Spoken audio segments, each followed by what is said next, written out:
All right, so anything to ask?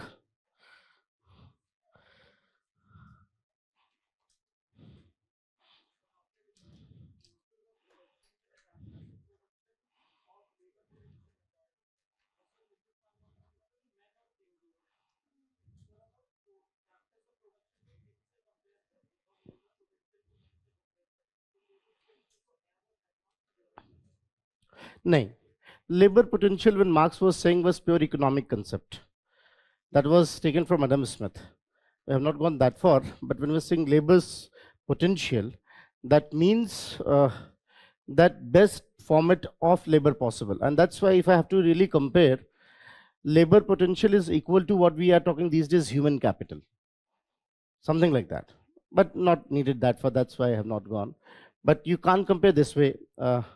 Labor potential is equal to what is called best possible potential the man can do. Fine. पर आप तो class में आए नहीं थे कल परसों तब? अच्छा ऑनलाइन देख रहे थे, ठीक. आई कुड रिकॉल, मुझे याद रहता है कौन कौन क्लास में है. Alright, yes, louder ma'am. Socialist modes of production and communist modes of production. I told you that, as Marx was saying, that there will be thesis, antithesis in Hindi, but then they will say कि अच्छा कोई बात नहीं, चलिए, मुझे कोई दिक्कत नहीं है. ऑलराइट, सो अगर बहुत लेमैन टर्म में बोले यहाँ से, तो मार्क्स का ये मानना था हमेशा से, for those who are not understanding Hindi, please forgive me, because had been specially requested to say in Hindi. I will translate if needed. So Marx ये कह रहे हैं कि हर सोसाइटी में हुआ क्या है, एक ओनर क्लास है और एक नॉन ओनर क्लास है. जो ओनर क्लास है वो एक्सप्लॉइट कर रही नॉन ओनर क्लास को. क्यों? क्योंकि उसके ऊपर उसके पास कंट्रोल है किस चीज का, फैक्ट फोर्सेस ऑफ प्रोडक्शन का, लैंड उसकी, लेबर उसकी, कैपिटल उसके, सब उस चीज का. और चूंकि ये ओनर जो है वो इसको एक्सप्लॉइट कर रहा है, तो ये एक्सप्लॉइटेशन जब एक पॉइंट के बियॉन्ड जाएगा, तो ये जो एक्सप्लॉइट हो रहे हैं ये इकट्ठा होके रिटेलिएट करेंगे. This is happening again and again and again. और इस रिटेलिएशन से हो क्या रहा है कि एक नए तरह का ओनर निकल के आ रहा है. ऐसा नहीं कि ओनरशिप खत्म हो जा रही है. ये कुछ ऐसे है कि हमने एक बीमारी देखी थी, उस बीमारी को ठीक करने के चक्कर में एक दूसरी वैसी बीमारी आ गई है, तो अब नए तरह के ओनर निकल के आए. अब जब नए तरह के ओनर निकल के आए, इन्होंने नए तरह से एक्सप्लॉइट करना शुरू किया. जब इन्होंने एक्सप्लॉइट करना शुरू किया, तो फिर जो एक्सप्लॉइटेड थे वो इकट्ठा हुए और इनको इनके अगेंस्ट लड़े. अब इनके अगेंस्ट लड़े तो फिर एक नए तरह के ओनर निकल के आए. तो पहले ओनर मास्टर स्लेव, दूसरे ओनर जो है वो आप कह सकते हो लॉर्ड एंड सर्फ, और तीसरे जो डाइकोटमी आई वो किस में आई, वो आई आपकी बुर्जुआजीज और प्लेटरेट्स में. अब टिल दैट पॉइंट यहां तक तो मार्क्स ने कहा कि हो रहा है, लेकिन दिक्कत कहाँ रह रही कि जो मेन प्रॉब्लम है ओनरशिप की, वो प्रॉब्लम खत्म नहीं हो रही. अब यहां पे क्या कर रहे हैं, यूज कर रहे हैं अंडरस्टैंडिंग का, कि अगर लोग इकट्ठा आके ऑर्डर को चेंज कर सकते हैं, अगर उनमें काबिलियत है कि इकट्ठा आके ऑर्डर को चेंज कर सकते हैं, तो इस बार वो ये ना चेंज करें कि ये मालिक हट जाए. इस बार वो क्या चेंज करें कि ये कंसेप्ट ऑफ ओनरशिप ही हट जाए. ये कंसेप्ट ऑफ ओनरशिप ही हट जाए. तो वो क्या कर रहे हैं, वो एंटिसिपेट कर रहे हैं कि सारे लेबर्स एक साथ आए और समझे कि सारे फसाद की जड़ कहाँ है, इस कंसेप्ट ऑफ ओनरशिप में. सो कंसेप्ट ऑफ ओनरशिप हट जाए, मतलब जो फोर्सेस ऑफ प्रोडक्शन है, लैंड है, लेबर है, कैपिटल है, इस पे कुछ लोगों का राइट ना रहे, ये जो है सबका एक साथ उसका राइट रहे. और अगर ऐसा कर पाए हम, तो वहां से क्या होगा फिर, चूंकि अब ओनरशिप कंसेप्ट खत्म हो जाएगा, तो फिर एक इगैलिटेरियन बराबर की सोसाइटी आ जाएगी, इसमें सब बराबर होंगे. पर ऐसा एकदम से नहीं होगा. जब ये लेबर इकट्ठा होके मालिकों से ओनरशिप छीन लेंगे, तो लेबर में से ही कुछ लोग अब ये डिसाइड करेंगे कि बाकी सब में बराबर बांटा जाए.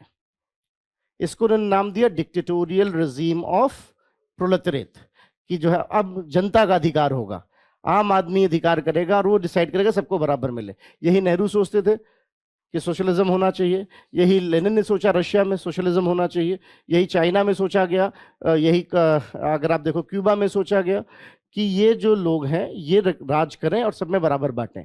पर जब सब में बराबर चीजें बट जाएंगी, वंस दैट इज डन, तो उसके बाद अब चूंकि ओनरशिप खत्म हो गई, तो वो जो बीज था जिसकी वजह से सब कुछ हो रहा था वो खत्म हो गया और आपने बीमारी को एक तरह से खत्म कर दिया। And this is very believe कि नाउ अब उन लोगों की भी जरूरत नहीं होगी कि कोई बांटे, अब सब लोग इस बात को खुद ही समझ रहे होंगे कि हाँ, जो प्रोडक्शन करना है वो उतना करना जितना नेचर के साथ हो, जितनी इतनी जरूरत हो, और प्रोडक्शन हम लेटेस्ट टेक्नोलॉजी से करें। तो नेचर का भी हम, जैसे पहले आदमी जब हो चलाता है तो बहुत कुछ नुकसान करता है, जब आदमी लेटेस्ट टेक्नोलॉजी करेगा तो प्रोडक्शन तो ज्यादा होगा, लेकिन चूंकि बहुत ज्यादा प्रोडक्शन एक्स्ट्रा नहीं चाहिए होगा, तो लोग सिर्फ उतना प्रोड्यूस करेंगे जितना अच्छा है, जितनी जरूरत है। वो नेचर के लिए भी ठीक रहेगा, वो सबके लिए ठीक रहेगा। And that's how he believed कि एक सोसाइटी आएगी जिसको हम कह सकते हैं communist modes of production. So ये मोटा मोटा अगर हम कहें कि these are the stages he thought. Marx हर बार ये कहते रहे कि जो डिसाइडिंग फैक्टर है वो क्या रहा, कि किसने फैक्टर्स ऑफ प्रोडक्शन पे कंट्रोल किया, और खासकर उस पर भी टेक्नोलॉजी पे, क्योंकि टेक्नोलॉजी ड्राइवर था। जब शुरू में प्रिमिटिव कम्युनिज्म था, उसमें कुछ लोगों ने टेक्नोलॉजी शुरू की जिसकी वजह से उनको अपर एडवांटेज मिला और ओनरशिप। तो जब तक टेक्नोलॉजी, अब देखिए मार्क्स इरेलेवेंट नहीं है, जब तक टेक्नोलॉजी पे कुछ लोगों का राज रहेगा तो कुछ लोग हमेशा रईस होते जाएंगे। यही तो हो रहा है एआई में। The biggest challenge with the AI is how to make sovereign in government AI. Most of the AI is privately owned, and this is what is where Marxism is again, I'll talk about it, this is called datafication. Marxism is back again because those who are controlling data, they are the new kings, they are the new owners. Data is the new resource of inequality. So this is how he believed how this socialist modes of production and communist modes of production is going to work. Those who are not understanding Hindi, let me clarify again. I had said the same thing, which I repeated, and it was just answer to a specific question. So in the nutshell, I have said that what exactly socialist modes of production is, that is where, because once they have understood that all the miseries are because of the idea of surplus, he used praxis and said, let's utilize this understanding that together we can change the society, but this time let's change the society not to create another owner, but to destroy ownership idea itself.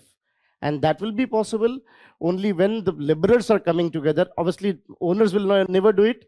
That will be possible only when liberals are coming together and they are attacking on their owner counterparts, bourgeoisies, taking the resource and distributing it is almost symmetrically to everyone. This phase, when they will be redistributing it symmetrically, will be called socialist modes of production, and that will be possible with dictatorial regime of proletariat. And then finally, once it is done, there will be stateless, equal, egalitarian society with the latest technologies and tools, but technologies will be owned communally by everyone, and that's how we will got communist modes of production. This is what exactly the crux is. Fine. What else? Yes, ma'am.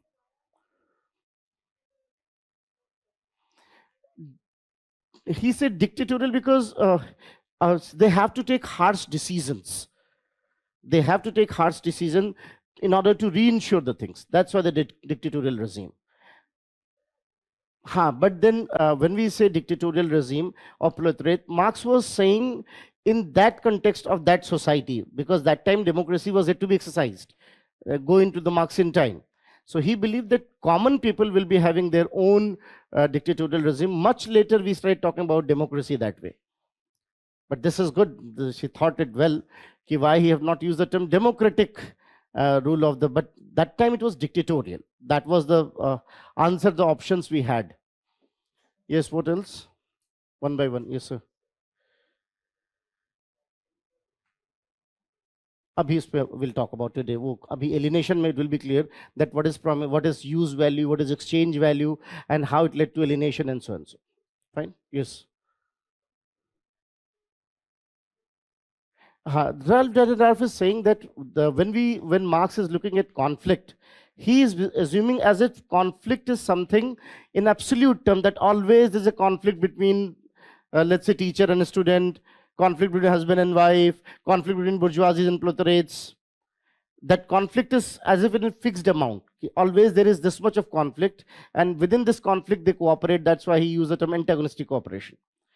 But Ralph Dahrendorf is saying that conflict is something which is relative. Sometimes it is lesser, sometimes it is more, sometimes they are less angry, sometimes they are more angry. When they are more angry, then the grounds of actual struggle starts. So there might be some anger always. I might be slightly angry on you, you might be slightly angry on me, God forbidden. But that slight amount of anger is not important. When it will reach up to a point, then you will see that retaliation is taking place. And that's why how much of the because he thought all the societies will come together. Dahrendorf says, look, the one society, another society, one more society, they are having their own degree of conflicts. Someone is having more conflict, someone is having less conflict. And the one who's having more conflict will be ready for struggle, not the one who's having less conflict. That's why the problem will be always localized within the ICA, imperatively coordinated associations. That's why I give you this example with this classroom.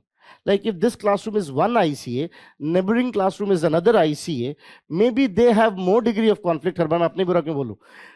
Maybe they're having more degree of conflict, we have lesser degree of conflict. So when they are saying, come students, let's retaliate, professor said, oh, I'm busy.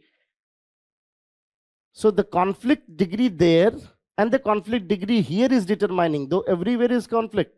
Conflict is here also in very less degree, conflict is there also in high degree. They might be ready to retaliate, you are still not ready to retaliate. It's like that water is warm or water is boiling. So you are treating as if they are of the same temperature all the time. Ralph Dahrendorf is no, it varies that at what temperature they are as of now.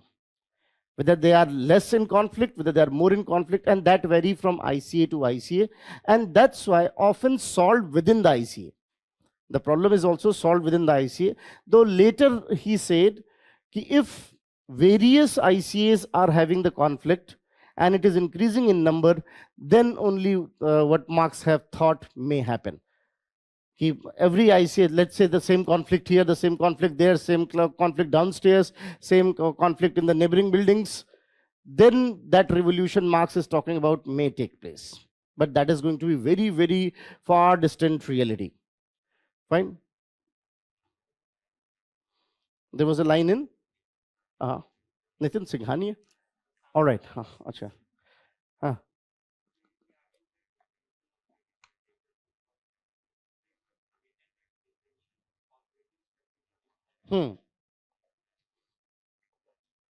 I have not taken that part yet. That's why this will be more clear when we'll discuss class struggle.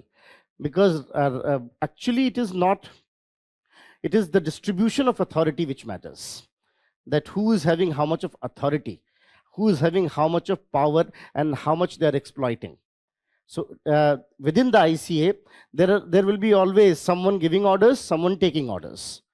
So the one who is giving order is having authority, and the one who's taking order is one who is subject. Fine. Now, what is the degree of authority will determine the degree of conflict. That's why differential degree of authority determine the. He's talking about that within the ICA why conflict happened. That is more clear once we are doing the class conflict. Yes. What else? Sir. Oh, I'm feeling envy with your voice. A human being?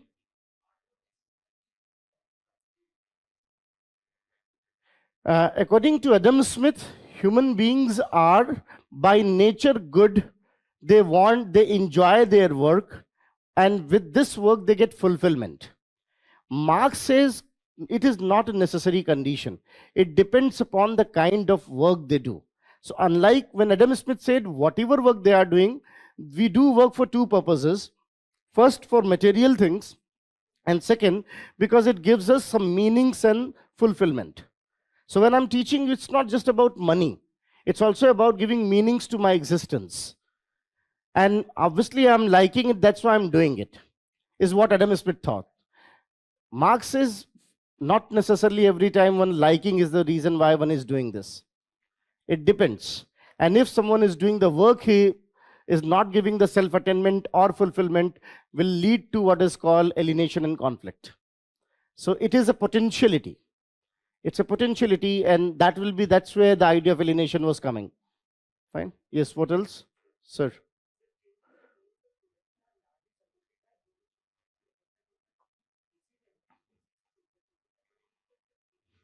Because every time it was triggered by technology, every time it was triggered by the kind of newly emerging equation of who is going to be the new owner.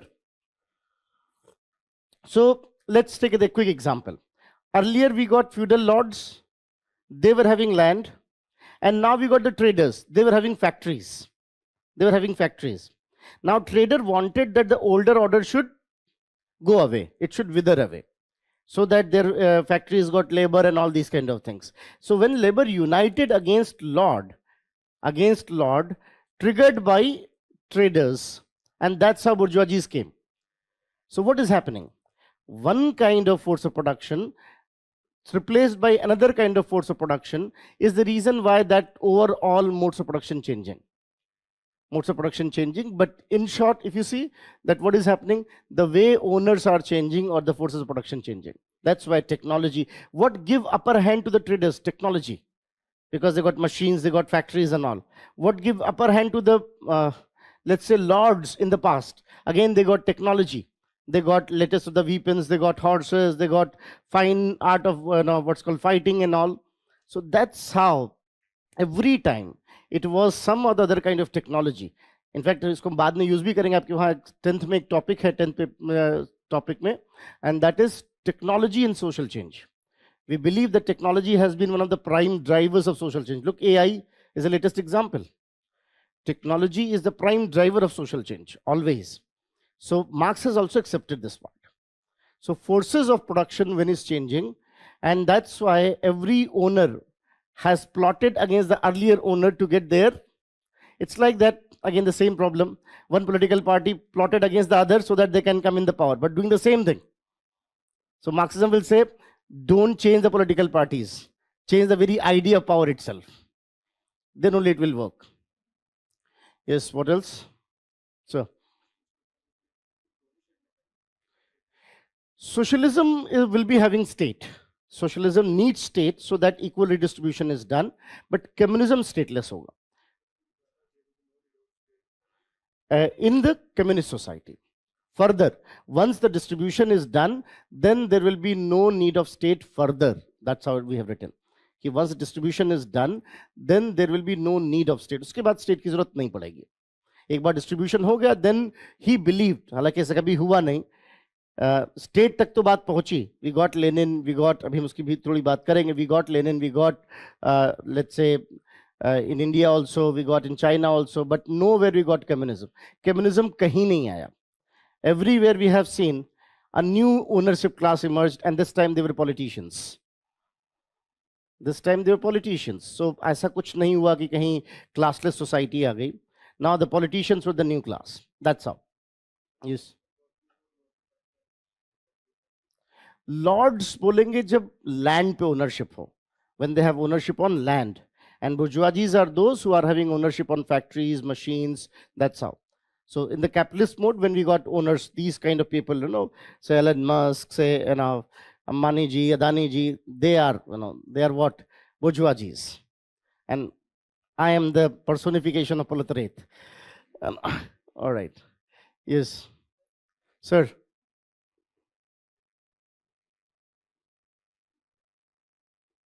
Is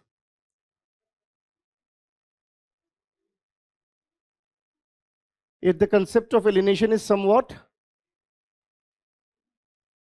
I'm not getting this.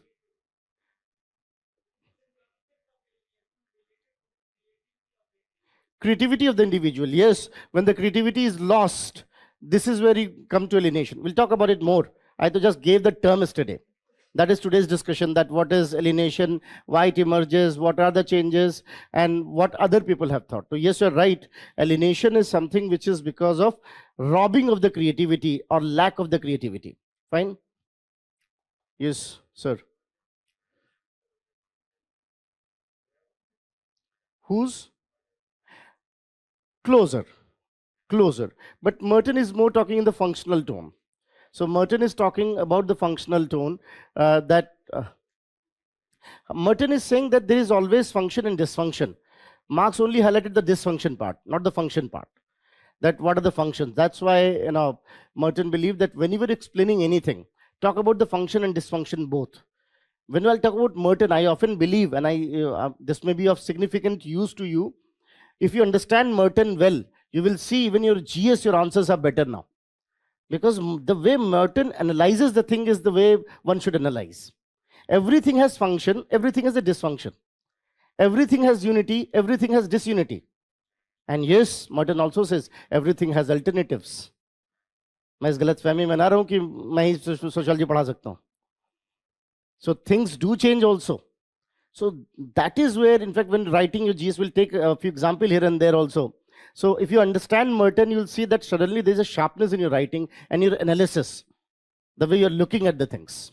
Fine. So Merton is saying he's only highlighting dysfunctions, though there are U functions also, positive functions also. And this is how Merton believed that Marx is getting one-sided, one-dimensional. Fine. So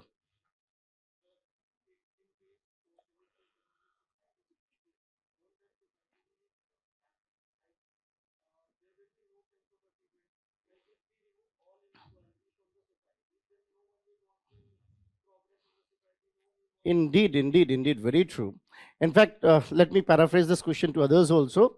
He is asking a genuine question that what if there is equal distribution among all, what will be incentive to work hard? Why anyone? Look, in this rainy season, in this age, you're listening my chitter putter. You should be roaming around on the streets. Technically, this is not the age to listen Marxism in this rainy season. But look, you are running, no, I might be late for the class and so, missing out that, what is called the scenery of one's type. But why so? Because you know that incentive, that if I work hard, I'll get that differential treatment.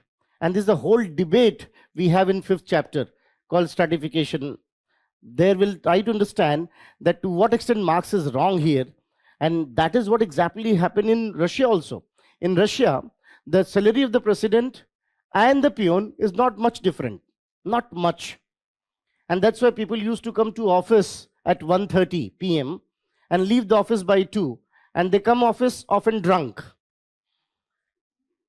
And why they come to office at 1:30? Because lunch was offered by the government. That's why look what Russia has become of late. So yes, this is a big question. This is definitely a big question, and this question we'll discuss in detail. This is the whole debate that why this idea of Marxism sounds good but has some loopholes also. Fine. Yes. So coming back to the point, yes, sir. Economic reductionism is the concept given by Karl Popper, and that says that Marx has reduced everything to economic, as if economy determines everything. So reductionism means when you reduce everything to one thing. That's called reductionism, as if something is that everything is governed by that one given thing.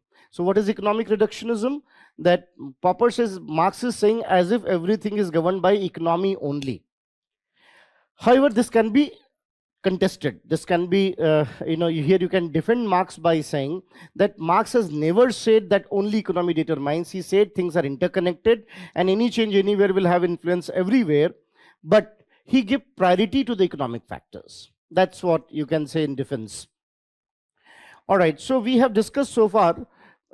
Again, let's take a quick look. This revision is needed.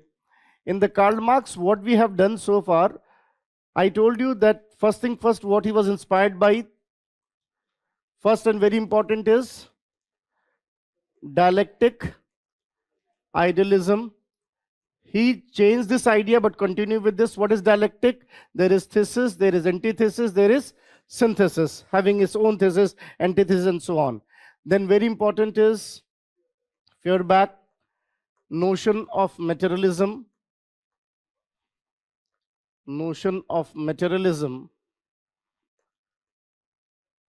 and that was something from the essence of Christianity.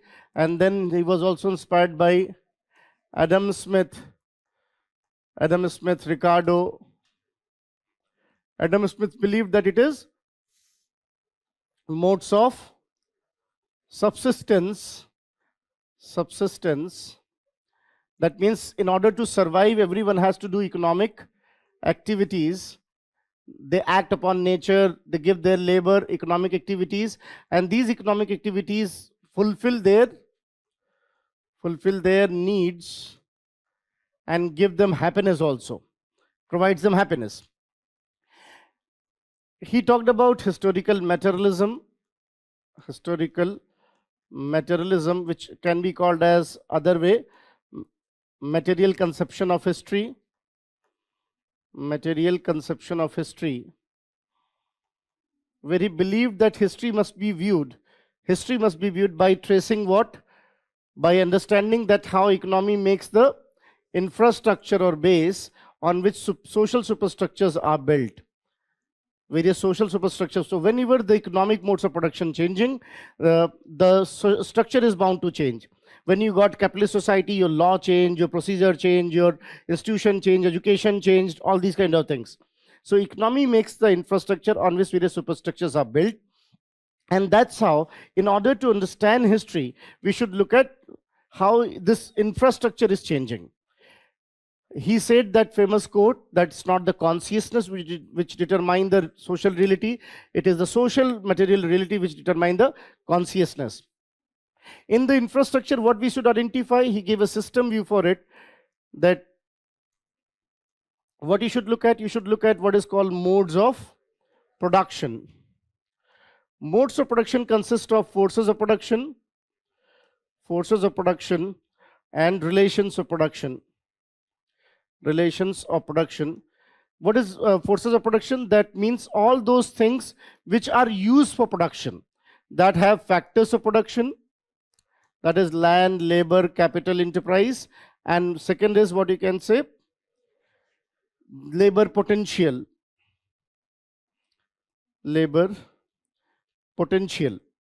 And relations of production means what kind of relation the producer is having with these factors of production. And that could be viewed in two ways, men and men, and then men and things. And by understanding this relationship, by understanding modes of production, you can see that what kind of economic activities are, and that will determine what kind of social structures are. And what are those factors because of which the social superstructure can change economic modes of production also. Like I told you, one example could be itself that how political revolution has changed modes of production.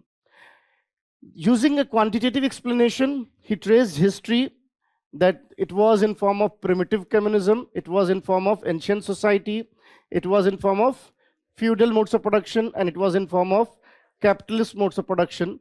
In primitive communism, if thesis and antithesis was, in primitive communism, there were no idea of ownership, and there was negation, or you can say negative, or the idea of emergence of, you can say private property, or the negation of private communism, jo bhi bolna chahe.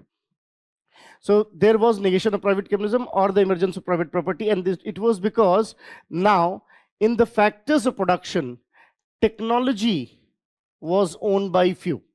And as technology was owned by few, the idea of private property, land as a private property, emerged. This is said in that book, that how land as a private property emerged. And once we got next society coming up in form of what you can say masters and slaves.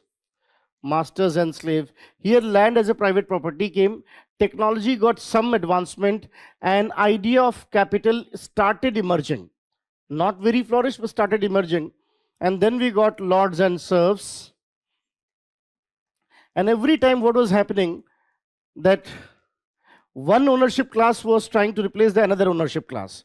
And lords and serf, at this time, you can say forces of production where land became clear-cut private property, idea of capital was emerging, and we got what you can say something called enterprise, and these things were stepping in. Then we got capitalist modes of production, where we got bourgeoisies and proletariats, and this was the time when capitalism came its true shape. That's why the capital, das Kapital. Capitalism came its true sense, and we got those who are controlling forces of production. They started exploiting those who are the laborers. They are the laborers, and this exploitation finally resulted into the massive anger and violence and the kind of revolution, counter revolution we were witnessing in the then Europe. Marx has witnessed all that. He believed that all the time what has happened, one ownership class has been replaced by another through violence. But if we use this, that how the ownership, the non-ownership class or the have-not class can come together to change society, he used praxis here and said that they can come together to change society, but this time not to create another kind of owners, but to delete the idea of ownership, to delete the idea of private property from where this problem started. And that's why he said, come laborers, you have nothing to lose but to win the entire world. He said they can come together, they will retaliate on owners, bourgeoisies, will take the resources, and will try to redistribute among them all. This he assumed, he thought, will be called as socialist modes of production, where there will be dictatorial regime of proletariat. They will come together, they will own the resources. This is the idea of the state Nehru saw. This is the idea of state Lenin saw, that there will be nationalization of the things, there should not be privatization, state should own all these things, and there should be equal fair redistribution. And once it is done, and equal distribution is done, then there will be a kind of communist modes of production with the latest technologies, but no idea of private property. So stateless, classless society. Fine. This idea was also criticized on certain grounds. And when it comes to criticism part, I told you that be it historical materialism or modes of production, we have the criticism. One very common popular criticism is of Karl Popper, who said that he is going through economic reductionism, which can be defended. Whenever you're writing, even no matter how briefly you're saying, but do acknowledge that this can be contested. So it can be contested because he has not said it is all the time reductionism. He believed that this is a key factor. And he also admitted that how political revolutions are resulting into various changes.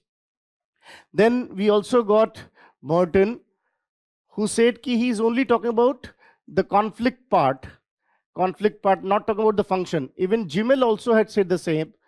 Zimmel said that even conflict has its own function. It promotes intra-group. Within the group, it promotes solidarity. Then I also told you that, how there was a criticism even given by Ralph Dahrendorf. And Ralph Dahrendorf believed that actually he's taking conflict more in concrete sense, though conflict is relative, and within the ICA it varies. ICA is imperatively coordinated associations, and from one ICA to another ICA, the degree of conflict may vary, and that's why revolution is a far distant reality. Most of the time it will be localized and sorted out locally with reshuffling of the authority. So this is how we got the idea of what is called historical materialism, modes of production, and what is its possible critique. Have you seen the questions, honestly? How many of you have seen the previous question paper on these topics? If not, please, side by side questions karte chale.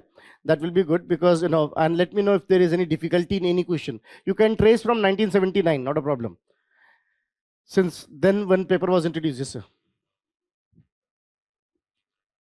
Historical materialism, when we talk about features, simply that how he viewed history in a material context.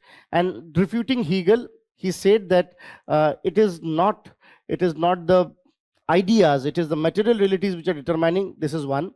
And then you have to say that he also advocated that this material conception should be viewed in terms of economy as a base and superstructure. And third point will be what will be various types of modes of production, what are relations of production, factors of production, and so.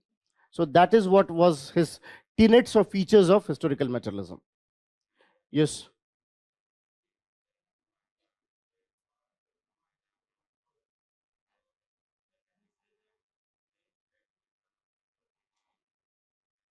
Marx has not thought it that way.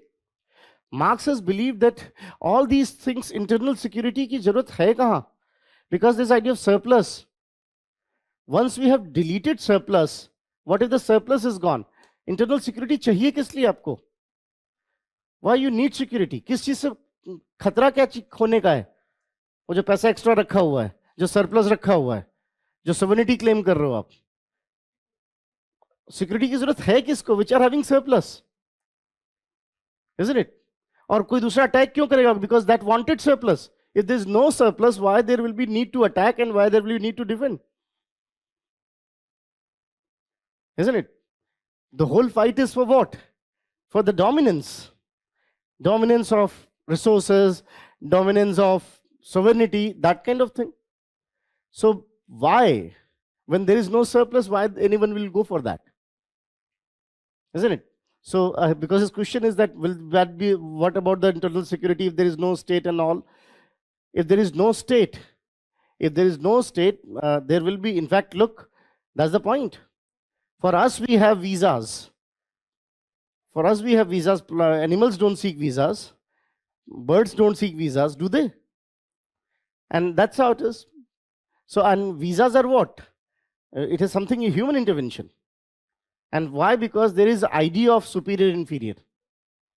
That's why when there is no superior inferior, why this will be needed in the first place? So that's why any such thing, yes. This is what, in fact, we'll discuss in, I know that's why I said Marxian idea of communism has not witnessed anywhere. Socialism tak to dikha hai. But after that it got reversed and we got strong states. And the reason was because whatever Marx said was refuted by Lenin. I gave that example earlier also, that Lenin believed, no, there should be strong state always, so that no one can dare to have private property.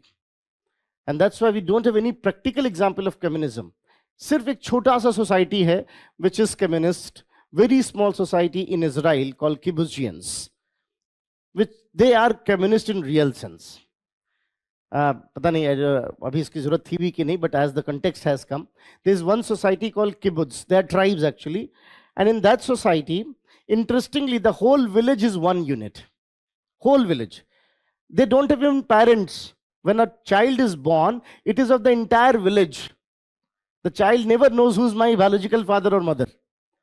And in that village, some people will take responsibility of taking care of the child. कुछ लोग सिर्फ बच्चों की देख रेख करते हैं, सभी बच्चों की. कुछ लोग सभी के लिए खाना बनाते हैं. They cook food for everyone. Some people take care of, other kind of household chores for everyone. So the entire village seems to be one commune. One commune. That is one very rare example, though, which says a perfect communism. Otherwise, communism is not there. We have not seen any society where, in true sense, communism was witnessed. That's why it remained utopia. It remained just a concept. So this was about historical materialism. Making sense? Now, moving ahead, the next thing I have to discuss is alienation. So the next part is alienation. Yesterday, we discussed a little about what is alienation. As you know, the term itself, alien, means someone from different place, different area. So alienation simply means when I got detached, when I got detached, when I got self-estrangement, when I got uprooted from my reality. This is what is called alienation. Hindi में बोलते हैं ना, अजनबी हो जाना, यहाँ मैं अजनबी हूँ, that kind of thing. So alienation is when we got uprooted from our reality, when we got detached from our true self, when we got what is called a kind of self-estrangement. I told you the term was popularized by Feuerbach, though not many sources are talking about it, but this is something. The term was popularized by Feuerbach, which took it as a psychological concept. And Feuerbach believed that alienation has started because of alienation from nature. Alienation from nature. In fact, if you see, the biggest problem we have as a Homo sapiens, we have forgotten that we are just another species on this earth. We are just another species. There are trillions of species. We are just another one. You consider yourself above to all of them, don't you? जैसे आप इन सबसे ऊपर हो. And that's why I said, look how idiotically you are saying environment protection. The question is not whether environment will be there. I told you the other day, the question is whether Homo sapiens will be there or not. Call it self protection. और आपको लगता है आप environment protect कर पाओगे? Do you really think that you can protect environment? In fact, there's a very good poetry in Malayali. I don't know exact Malayali, so I have to translate in English a bit. That poetry is talking about Mother Nature. So our state of mind is like that.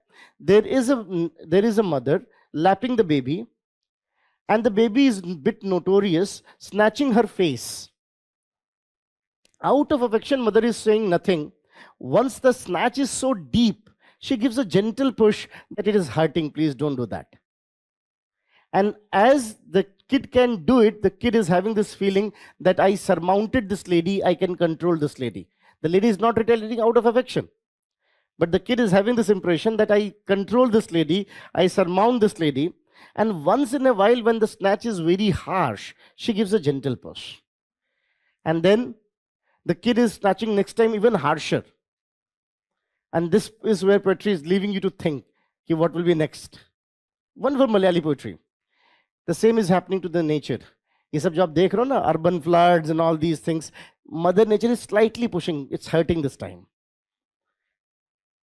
अगर ये Richter scale पे थोड़ा सा point कुछ और बढ़ जाए, then all your civilization will be, in danger.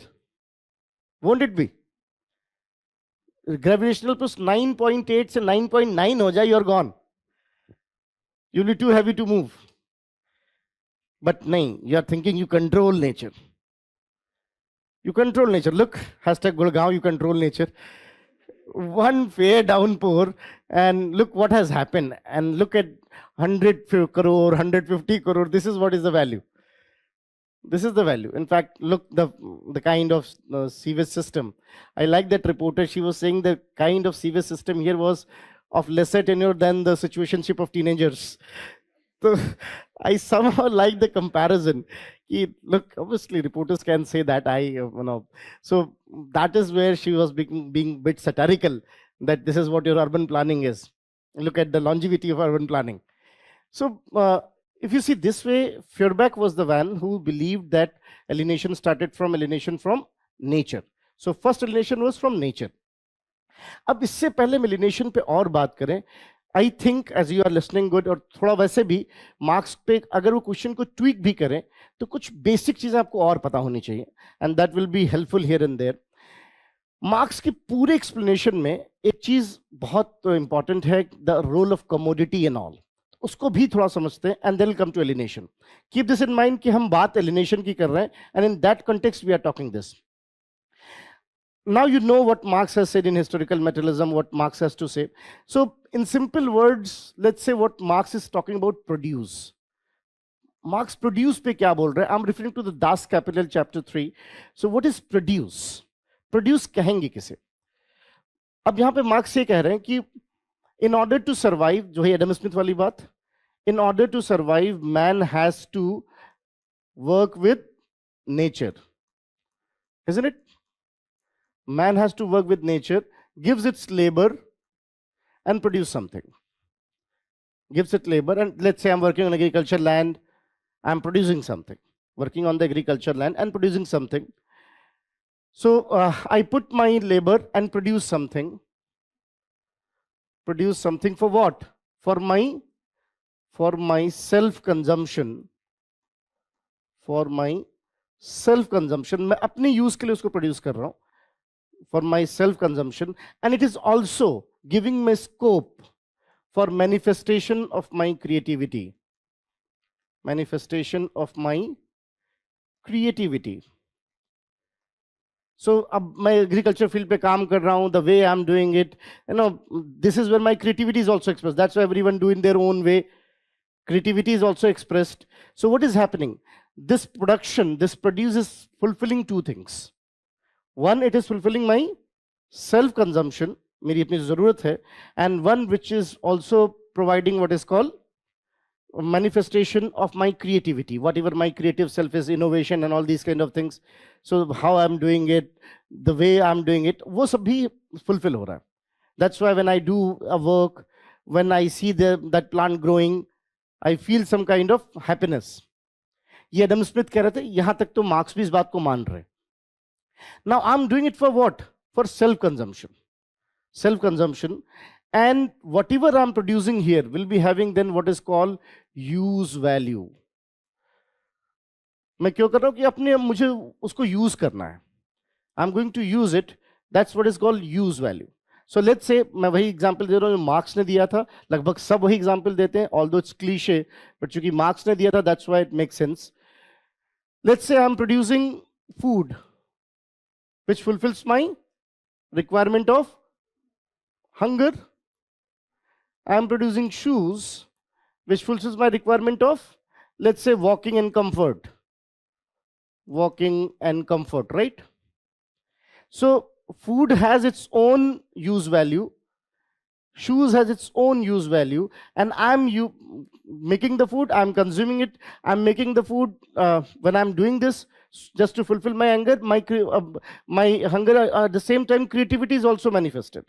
So खाना कैसे बना रहे हैं, how I'm cooking it, all those kind of things, different people are cooking in different ways.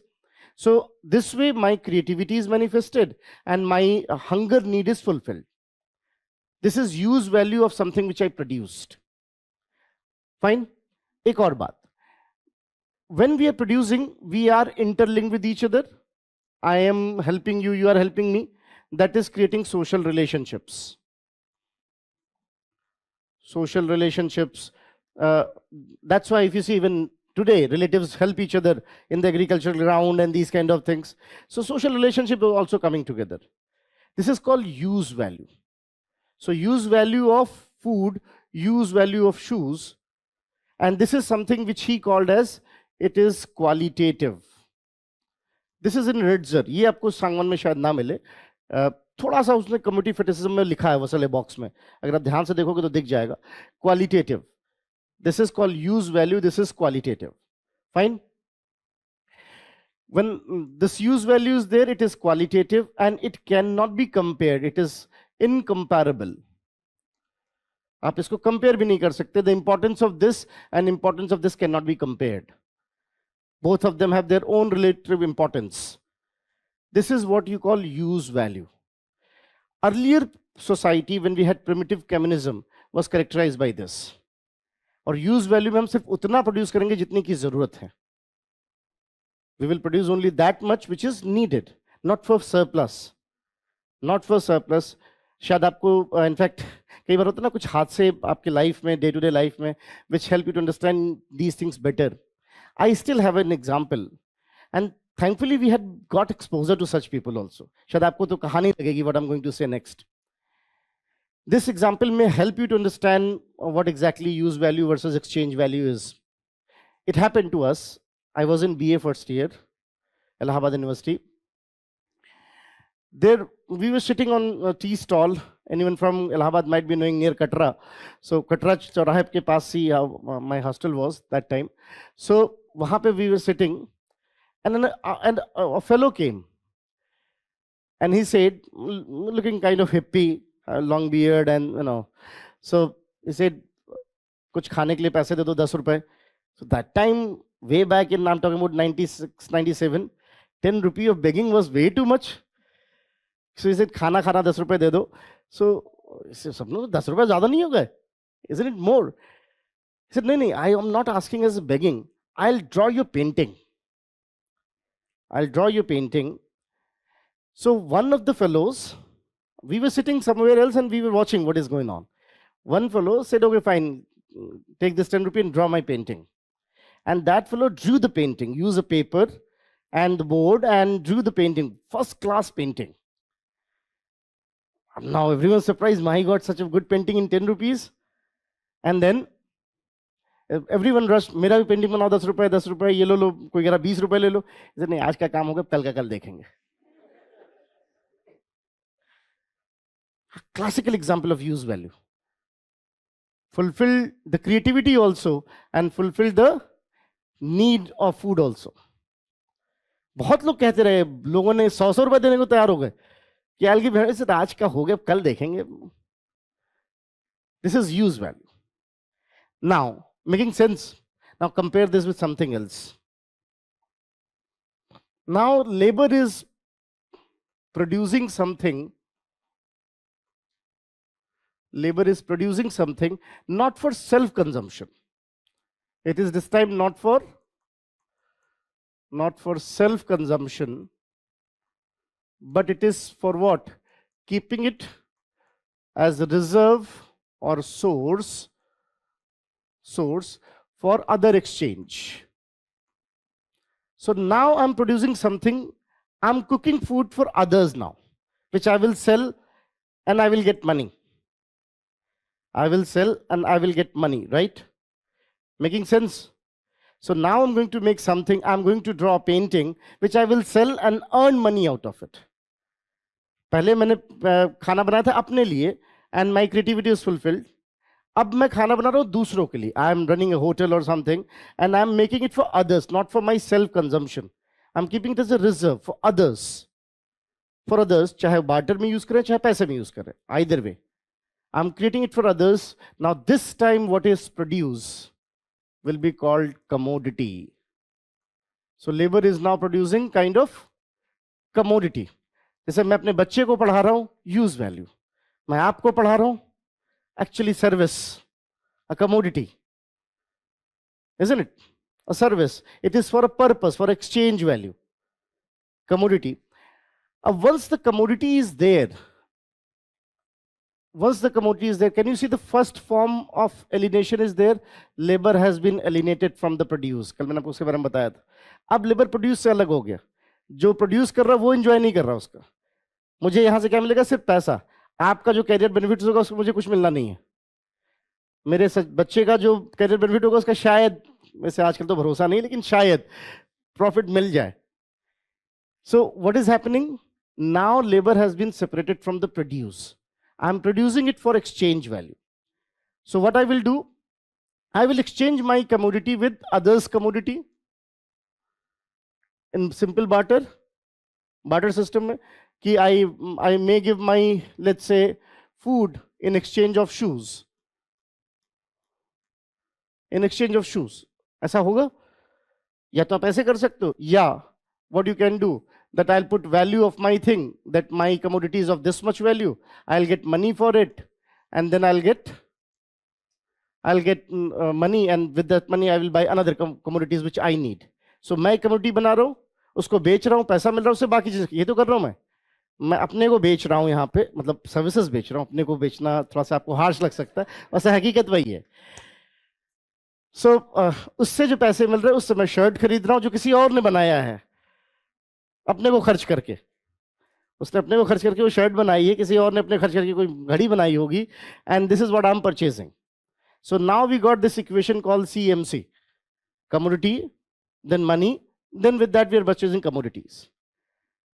Now what will be the price of a commodity here?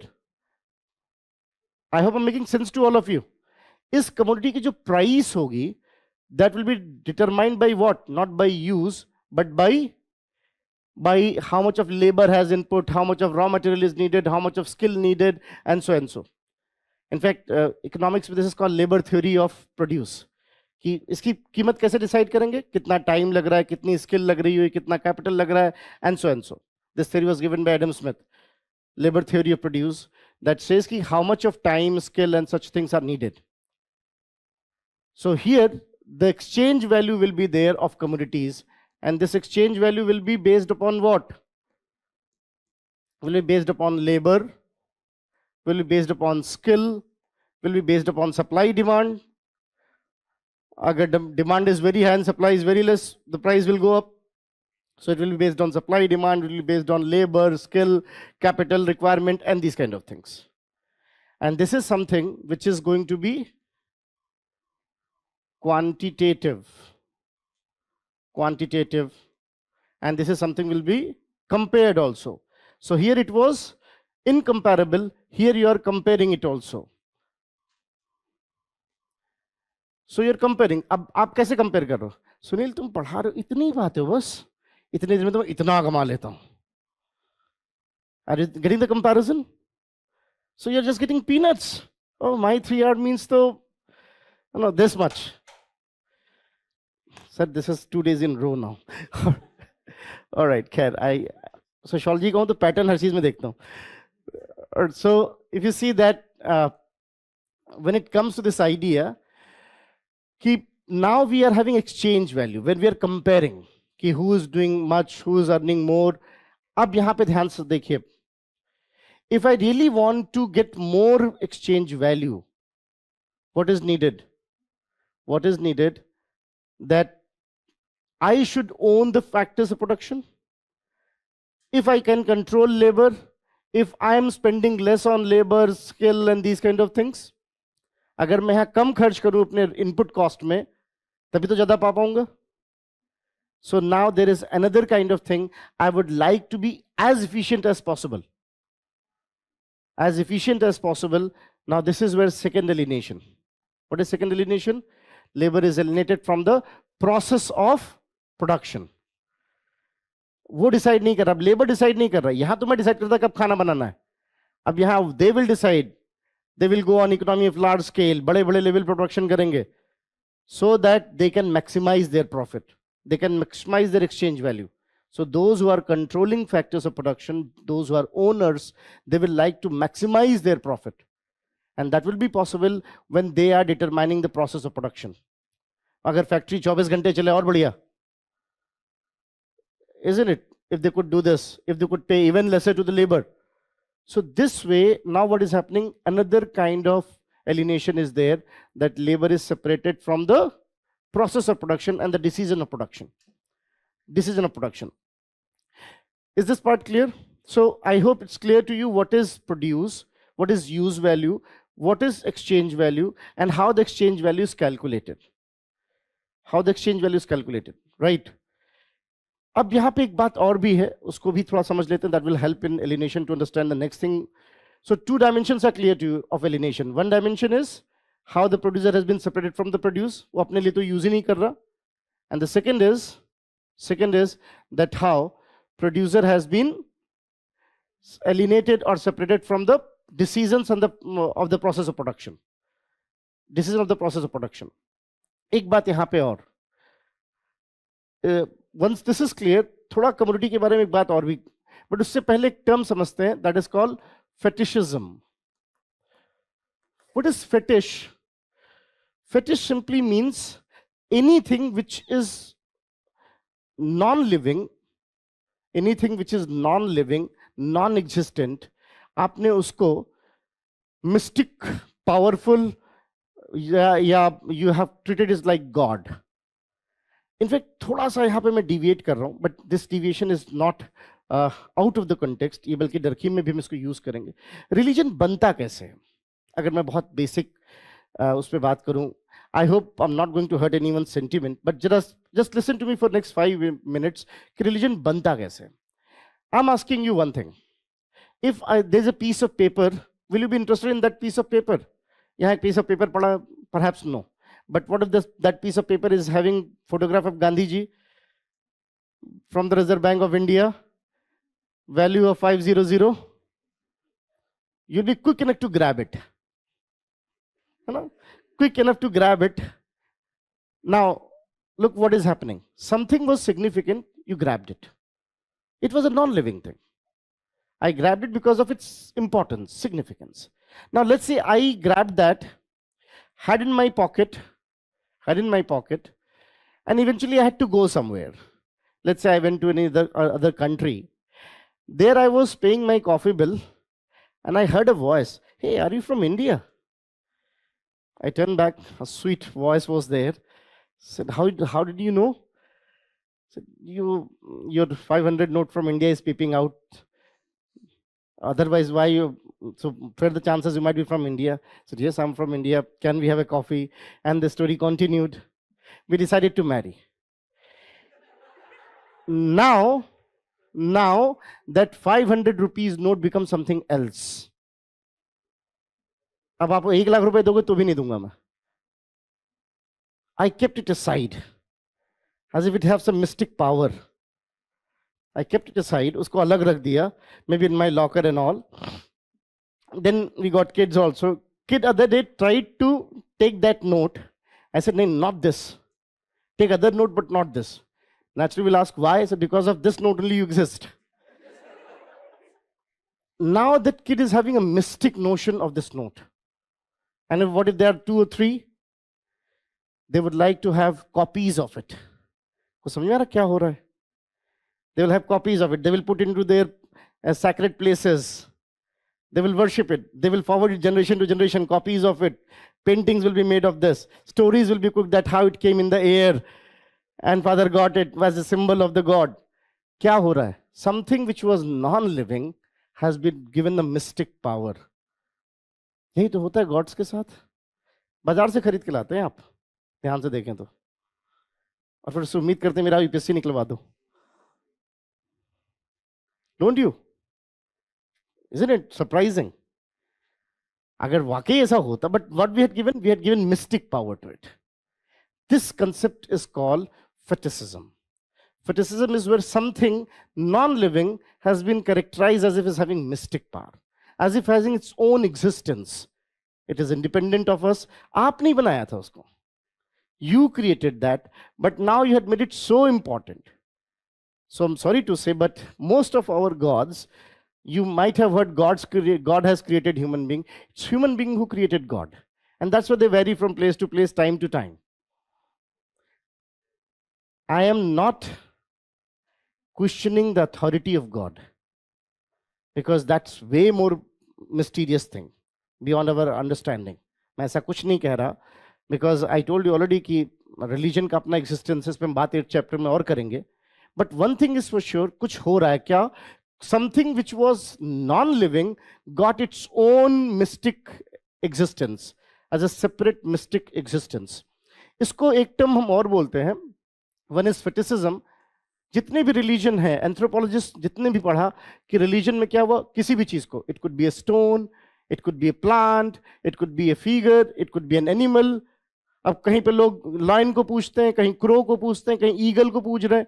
There are tribes they worship eagle, there are tribes they worship crow, there are tribes they worship lions, they worship a stone. So all these things what they had given that mystic power to it. हालांकि ये work करता है, वो that is called placebo. If I think this thing is powerful, it becomes powerful. It's inside out. It's inside out. But this is how, if you see ki what is happening, we give it called fetishism. Fetishism is that approach where something which was non-living, you give it mystic power. आपने उसको खुदा बना दिया. आपने खुदा बना दिया, जैसे कि this is something which is having mystic power. Making sense? Anthropologist के लिए एक और टर्म यूज करते हैं, that is called reification. REIFICATION, reification. This term was popularized by Lukacs. So reification बोलिए या फेटिसिज्म बोलिए, बात एक ही है. रीफिकेशन सिंपली मीन्स कि they got their own independent existence, as if they are the existent reality, हमेशा से थी, जबकि आपने बनाया था. आपने बनाया था, but that is how it became. Now, Marx said, gradually what has happened, as commodities are important, we got what is called commodity fetishism. So what is commodity fetishism? हमने चीजों को बनाया, and then we gave it the divine status, as if they exist on their own and they determine us. भाई अगर आप ध्यान से देखें तो ये टेक्नोलॉजी, कोई भी चीज किसी ने बनाई होगी, somebody might have used it, somebody might have created it, but now you think what? When I say Tesla, does labor come in your mind? Does any engineer coming in your mind? You know, it's as if the car has its own existence. Hashtag Mumbai. The way people are behaving, I don't know what is so magical about this car. I have seen the details. There is no such advantage. Supercharger उनके India में है नहीं अभी एक भी. That is what they claim in USA कि super chargers हैं, आधे घंटे में चार्ज हो जाती है, 10 मिनट में चार्ज हो जाती है. हो सकता है कुछ दिन में कहें कि नहीं आप बोलोगे चार्ज हो जाएगी. I don't know, that kind of thing. It's quite possible, but that's how Tesla pitches on these things. And autopilot की permission इंडिया में है नहीं, तो I don't know why people are crazy about Tesla, but as if it has its own existence. जैसे कि वो किसी labour ने बनाई नहीं, किसी मशीन का उसमें यूज नहीं हो रहा, कोई when you think Tesla, does any labor coming in your mind? You had made that thing as God itself, self-created kind of, having its own power. iPhone is a classical example of it. The way you had made it, people are standing in the queue when 16 was released. Noida DLF, they were standing in the queue in the evening. I had been the eyewitness. Not standing in the queue for sure. I has been the eyewitness. कि how they were standing in the queue. कि साहब कहीं ऐसा ना हो कि हम चूक जाएं from that mystic blessings of iPhone 16. So this is how we got commodity fetishism, and we all are into the clutches of it. Commodity fetishism. And this is where jitna commodity fetishism बढ़ता जा रहा है, things are getting its own value. So when you think of what is called Louis Vuitton, do you think कुछ labour वहां पे लगे होंगे, कुछ वहां एनिमल स्किन यूज किया गया होगा? You think as if it is own existence. Its own existence, right? So this is how we got commodity fetishism, and suddenly these things has become more important. So you judge me on which car I'm driving. You judge me what kind of clothes I'm wearing. You judge me on kind of house I'm having. Don't you? You judge me on what kind of other positions, material positions I'm having. उस पे मुझे जज करते हो आप, और हम सब एक दूसरे को उसी पे जज कर रहे हैं. मैं आपको, आप मुझे, and communities are winning, we are losing. Comes the third kind of alienation called social alienation. अब social alienation है कि हम एक दूसरे को उसकी, so he's a poet, who cares? Does he carry iPhone or what? If not, good for nothing. Good for nothing. That's how it is. So we had become this way, whether you like or dislike. That's how we are socially alienated now. We all are not acknowledging each other's intrinsic value. We are acknowledging whatever commodity values they have. Commodity values. And that's why there's a rat race. That rat race of having what's called a number of houses and number of, and that's why I told you it's like an ongoing museum. Every ongoing exhibition, everyone is portraying what is my exchange value. What is my exchange value, isn't it? So this is how we got, and social media has further enriched this. In fact, अगर आप लिख रहे हो, तो you should not miss this point, कि in the commodity fetishism, social media has played its own role. Because of social media, this is something which came in Hindu also other day. They have given this heading, commodity fetishism. Now, social media has its own role now. Now, social media has glorified the things far more than, and you know what? एक writer है Ralph Dabelli. I think he was honest, so he admitted it. He says, whenever I see anyone's social media post, something dies in me. हर बार मेरे अंदर कुछ मर जाता है कि यार इसके पास ये सब कुछ है, मेरे पास कुछ नहीं. This comparison is dangerous. It's dangerous, but it is it's happening 24/7 now. You're missing out this one thing, that fellow is giving his best moment, and that too photoshopped. That's why I even said no one is that good looking as the display picture is saying, and no one is that bad looking as the Aadhaar card is saying. पहले तो उसका intensive revision कराओ sir, कि photos वो pixelate सही करो आधार card की, isn't it? So that's how we got when we talk about what is commodity fetishism. With this, I tried to explain two things side by side. One, what is alienation and how it manifests, and second is that what is commodity fetishism, which has become the feature of today's society. I hope use value versus exchange value is clear. And most of the time now we are in the exchange values. Use value khatam hoti ja rahi. And I think the last nail in the coffin will be, agar ek Marxist ki haisiyat se bolunga to, last nail in the coffin will be when even the domestic things will be given the exchange value, which they are talking about monetization of household chores, monetization of care industry. जिस दिन care को भी monetize करने लगे आप, कि this is the monetary value of the care, it will get exchange value. Abhi you care because you like to. So that is how we got. That's why various Marxists has been critical on this part, कि ये ठीक idea नहीं है कि आप इसको भी monetize कर लो. You are getting the exchange value to it. But their line of argument is कि जब everything is monetized, why not this? जब सब कुछ monetize है तो इसको भी monetize होना ही पड़ेगा. There is no way out.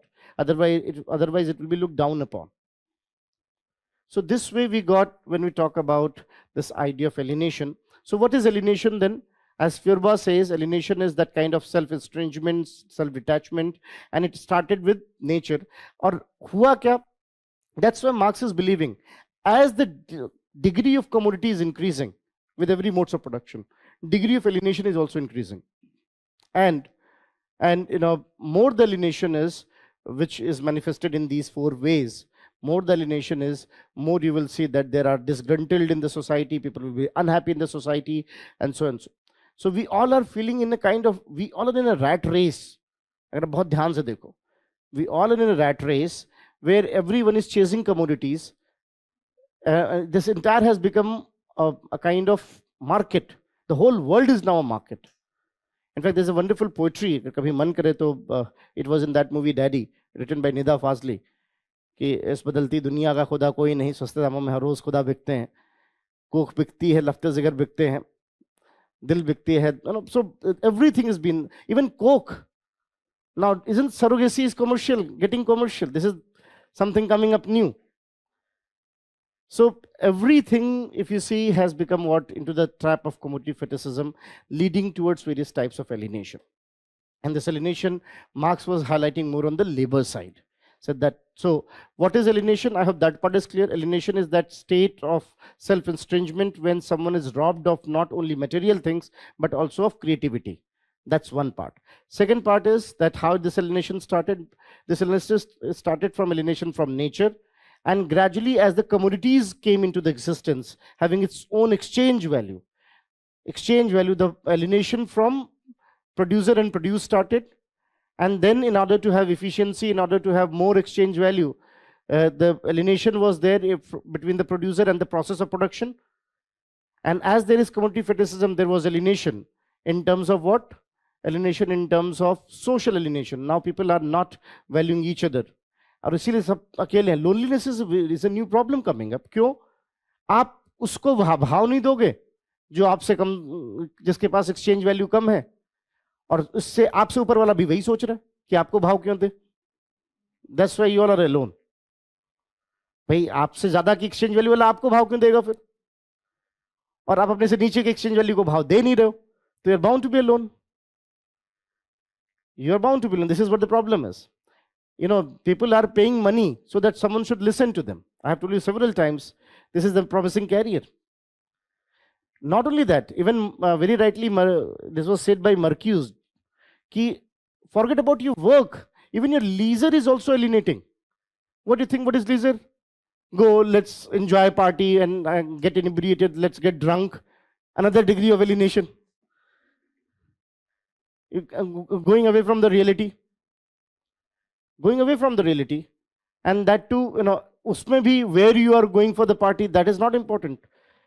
You are partying, you are together. What is important? Which place you are going to. So, then what kind of things you're consuming. Wow, your generation call it stuff. So what kind of things you are consuming, that is also. So all these kind of things are not telling you that everything is commodity in one or the other way.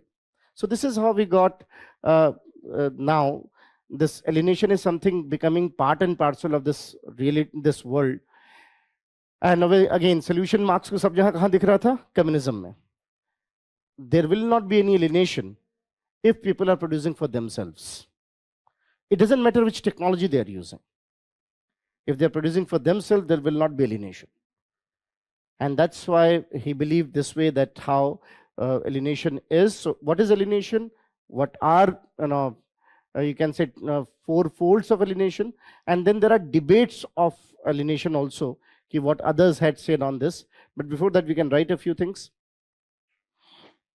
I hope historical materialism and modes of production is clear to all of you. Hi, now. All right. Huh? Not exactly. There will be obviously some use value. Some use value. All right. Then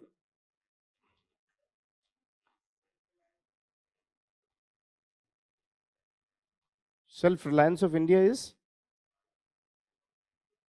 नहीं नहीं, वो अलग, वो तो self reliance of India is, कौन से India की बात करो, किसके इंडिया की? अंबानी के इंडिया की, सुनील के इंडिया की?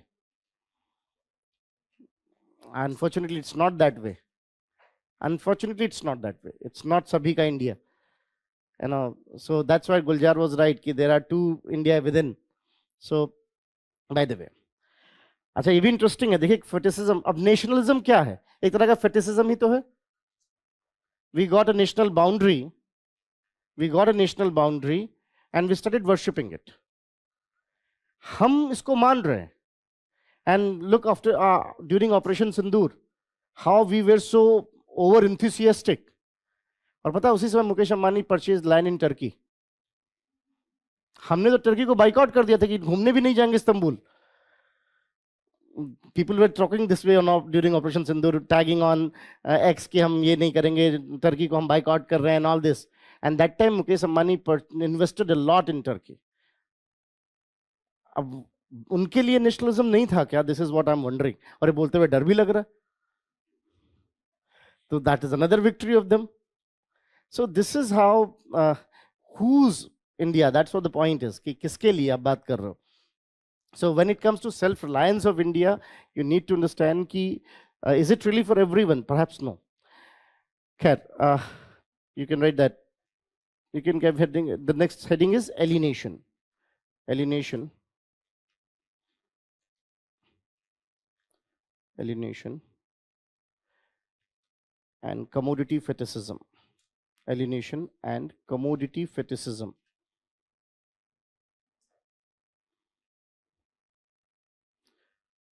Commodity fetishism. Alienation and commodity fetishism. Fine. Alienation refer to, alienation refer to, alienation refers to state of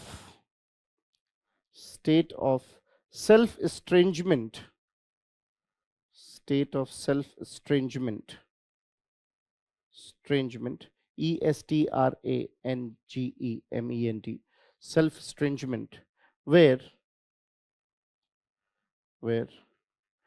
one has been uprooted from its true self, one has been uprooted from its true self, uprooted from its true self, resulting in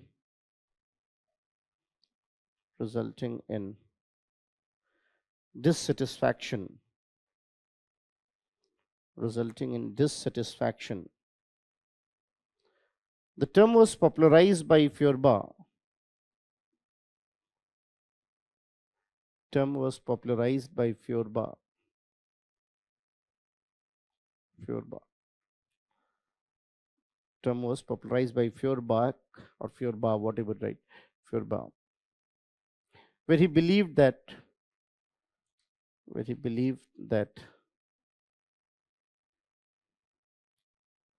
alienation started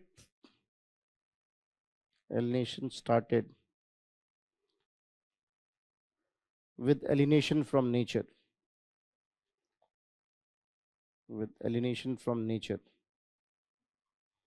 alienation from nature. Marx used this concept, Marx used this concept to explain, Marx used this concept to explain changing nature of, use this concept to explain changing nature of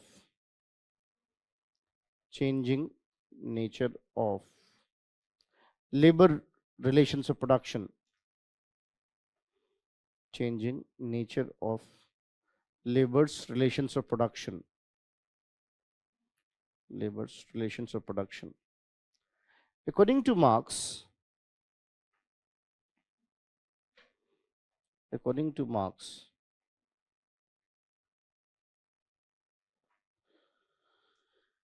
man imposes labor on nature, man imposes labor on nature in order to produce things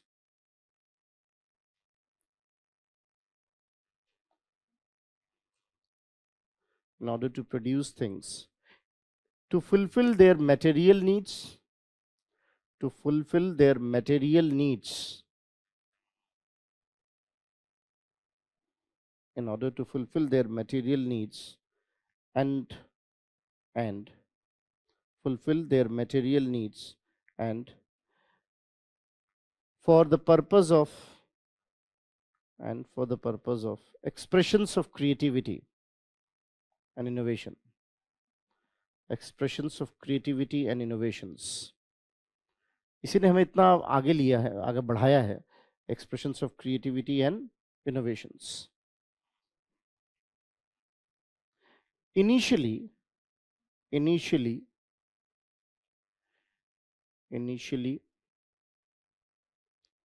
when they were producing it for self-consumption, whenever they were producing it for self-consumption, producing it for self-consumption,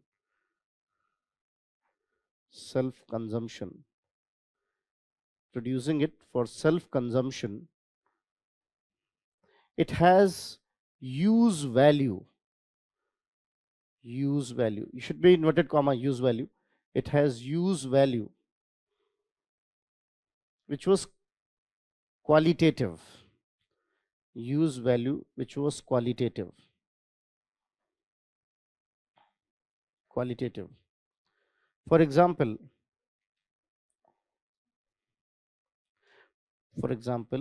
producing food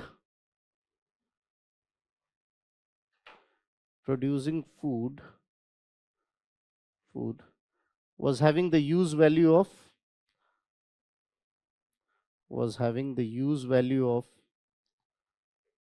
satisfying the need of hunger, use value of satisfying the need of hunger.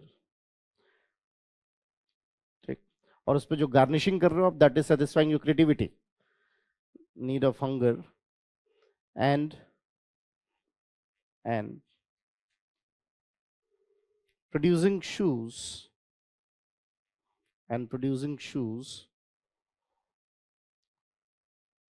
having the use value of comfort in walking. Use value of comfort in walking. जैसे मैंने भी कोई example दिया था वो painter का, अब सोचिए इस पेंटर को किसी दिन समझ में आए कि नहीं boss, let's earn money. So what he will do? He will now make painting for others, won't he? He will make painting for others and will start selling it, and with that he can purchase food. Not only food, he can purchase clothes, he can purchase other things, can have good fine dine sometimes. And then he tasted ki I should produce even more. So he will hire laborers. Now he will not make himself. He will hire laborers. Will pay lesser to the laborers so that he could get more time for fine dine. Will ensure that from where the capital is coming, will work on enterprise, and laborers will be working. Will be giving bare minimum to the labor, and this way that fellow is what we call entrepreneur. अब उसको फिर क्या बोलोगे कि this fellow is entrepreneur. यही तो है entrepreneurs, यही तो करते हो. So this is how now we got the exchange value of the paintings, कि कितने में बिक रही है. फिर उसके advertisements होंगे. You'll get advertisements of those paintings. They will be portrayed as if without these paintings your drawing room is so empty. You know, if your drawing room is not having this painting, perhaps I really don't know what those paintings are saying, so-called modern arts. I could not understand any of them. Just for information, and I'm not kidding. This is I have to go to modern art galleries at times for sake of sanity at home. मुझे समझ में कभी नहीं आता हूँ, आज तक नहीं आया, honestly admitting, आज तक समझ में नहीं आया modern art, but I have to go at times. और मुझे हमेशा कहा जाता है बंदर क्या जाने अदरक का स्वाद. So accepted. I bought this कि चलो हो सकता है भाई कुछ एल्गोरिदम हो जो मुझे समझ में नहीं आता. So for me, going there is more a kind of family ritual than actually enjoying that place. But one thing which I would like to share here that मुझे समझ में आया कि that's how it is. One painter in Delhi only. We have places where exhibitions happen, you know. So it was near Ram Center itself. So there was exhibition, and same painter was explaining his painting. So painters do explain ki what was the mind when what was running in their mind, why they made this painting, and so and so. So he was explaining the painting. I was half-heartedly there, and suddenly he says, "This shows the caste exploitation." I woke up. So मेरा subject आ गया लोगों, you know. So I woke up and I heard very carefully that how that painting is depicting caste exploitation. Fair enough. Thankfully, I have good memory. Same painter, same painting, but this time explanation was different. I said, पिछली बार तो आपने caste कहा था. And the way people treated me around, मुझे लगा चुप ही हो जाओ नहीं तो फिर. I said, maybe my bad, I could not recall properly. That day I realized that he's manipulating. It all depends on the comfort and cooking stories. And I don't know why those paintings in crores, in lakhs, in thousands. I would prefer to buy that painting which those kids are selling on the street. At least that will give them some food, will give them some facility. So look, this modern art. And without that, your drawing room is so empty. मुझे तो लगता है उन बच्चों से painting बनवा के उनको कुछ दे दो जो बेचारे रोड साइड पे आप उनको थोड़ा सा हेल्प कर सकते हो so that they could go to school so they could learn something.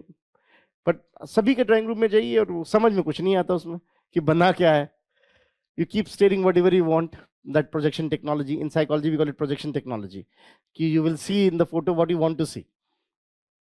So whatever, but that's how we got this idea that the commodity value. So अगर वो painter जो है exchange value पे आएगा तो कैसे behave करेगा फिर?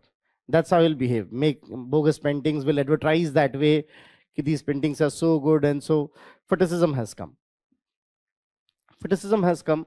So this is how we got when we talk about. अभी गांधी जी की फोटो कल बिकी ना 1.5 करोड़ में. आई थिंक 1.5 करोड़ कल की ही बात है ना. It's oil paint 1 point. बताया ना मजबूरी है मुझे जानना पड़ता है. I have to follow it. So but then even Gandhian value को पकड़ लो भाई ज्यादा ठीक है. गांधी जी को आप 1.5 करोड़ में बेच रहे हो. Isn't it interesting? So देखा जाए ध्यान से तो. By the way, so this is how people are, this is how things are, and that's how commodity fetishism. I think following Gandhi is following the Gandhian ideas, not buying the Gandhian painting. But this is how commodity fetishism is there. So again, I will criticize these things also when I will be functionalist. Abhi I'm Marxist. So I told you when I will be talking about a thinker, I will be the ambassador. क्या लिखा आपने? Comfort and all right, comfort of walking. Comfort of walking. Now you can write that use value of comfort of walking. These use values, these use values are incomparable. These use values are incomparable. आप इनको compare नहीं कर सकते. Are incomparable and collectively producing them develops social relationships. Collectively producing them develops social relationships. Develops social relationships. On the other hand, from the next paragraph, on the other hand,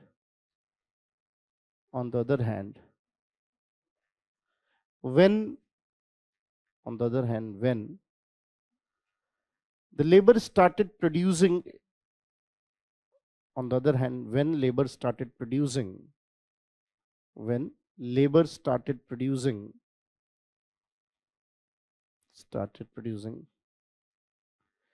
for others, it became commodities commodities having its exchange value,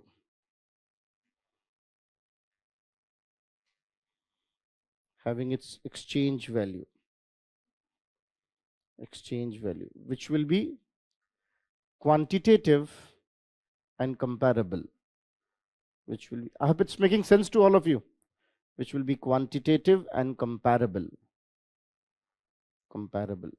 For example, quantitative and comparable. For example, A is making shoes.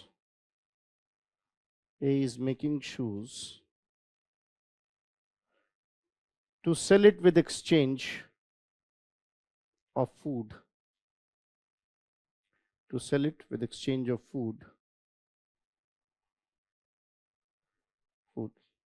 Which may be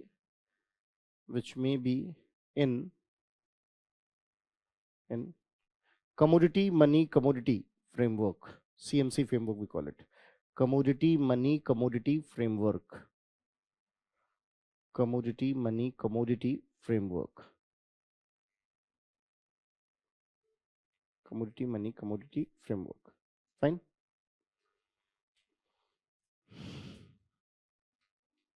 Commodity money commodity framework.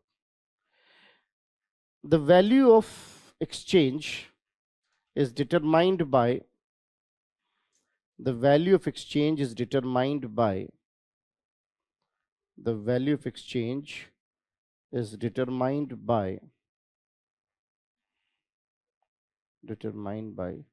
labor skills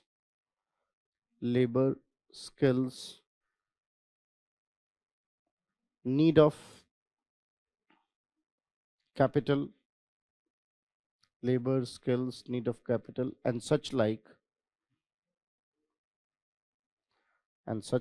In other words, forces of production, isn't it? In other words, forces of production.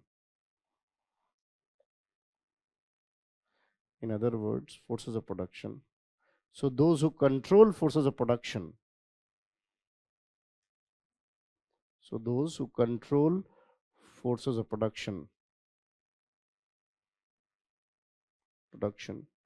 will have higher benefits,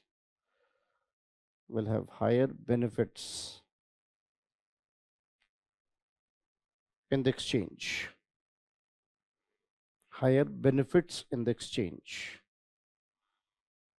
Fine. Higher benefits in the exchange. This will result in further alienation.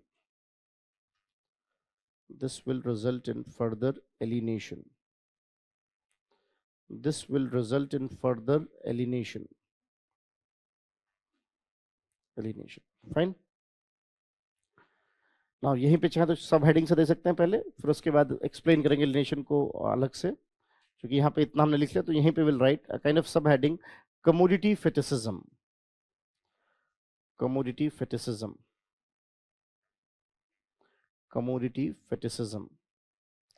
अच्छा, सिर्फ आपकी जानकारी के लिए है, if you feel like you can write वहां पर भी, हालांकि I quoted it earlier also, कि historical materialism and modes of production. This explanation was where? In that book, Critique of Political Economy. में इसका पूरा जिक्र है, हिस्टोरिकल मेटेरियलिज्म का और मोड्स ऑफ प्रोडक्शन का. इसका जिक्र कहाँ है, एलिनेशन और कम्युनिटी फेटिज्म का? दास कैपिटल में. That is another book written by Marx. So DAS, Das Kapital में इसका जिक्र है. और अगर आप अगर देखें क्रिटिक ऑफ पॉलिटिकल इकोनॉमी, वो जो है वहां पे you will see that how we got this idea of historical materialism and forces of production. In fact, ऐसा हुआ the day I saw a young fellow buying Das Capital. तो मुझे बड़ा अच्छा सा लगा, अच्छा कि youngsters are reading Marxism. So it's a thick book. So I asked him out of curiosity. मैं भी बुक खरीद रहा था, वो भी बुक खरीद रहे थे, तो मैंने पूछा कि Das Kapital, that's good, Do you know what this book is about? He said, yes, this book is about capital and the growth of capital and talking in managerial tone. मैंने कहा अच्छा, thus capital itself is now suffering with the commodity fetishism. कि having a book is more important than reading a book. है कि नहीं आजकल लोग, they are book buying people, not book reading people, with due respect. Most of them book buying people. आप उनकी books देख के बता सकते हो पढ़ते तो नहीं होंगे इसको. The way it has been decorated in their drawing room and all these heavy books. So that should be there. I call them book buying people. So commodity fetishism. That time I realized कि देखो बेचारे marks खुद ही सफर कर रहे हैं हम. Das capital is another thing which has become commodity. अच्छा, that's what happens when you are having observing eyes. तो आपको बहुत कुछ दिखता है अपने इर्द गिर्द की how things are happening. So, but you are too busy in. I have seen people almost falling on the street doing this. And obviously, when I get angry, I think I have grown up now. Perhaps generation gap aa raha hai kya? But I sometimes really wonder, is it really so necessary? Risking yourself. कभी stair पे चल रहे हैं, वहां पे भी not looking कि हाँ अच्छा यहाँ पे स्ट्रेस खत्म हो गई. देन गेट सरप्राइज, अच्छा स्टेयर, वो एक्सप्रेशन से लगता है दे गेट सरप्राइज, अच्छा स्टेयर खत्म हो गई. Oh, so this is how. And the worst I have seen कि पीपल आर ड्राइविंग. अच्छा, in Delhi, driving is so neck to neck, so bumper to bumper, you can easily peep what other is doing. Many times I've seen people driving and watching something, binging, let's say YouTube and these kind of things, reels, obviously. So that's what this is surprising. Driving and doing it. Now this is something which is beyond, you can say, tolerance. लेकिन that's how they are doing it. और अगर कहीं आप उनको कुछ बोल दें तो obviously that is something. So हाँ, so this is how we got when we talk about this concept that how commodity fetishism came. So you can write that commodity fetishism.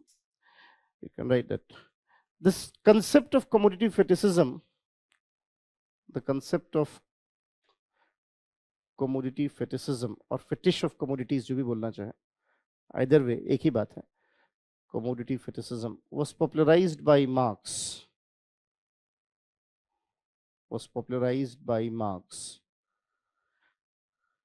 Fetishism refer to, popularized by Marx. Fetishism refer to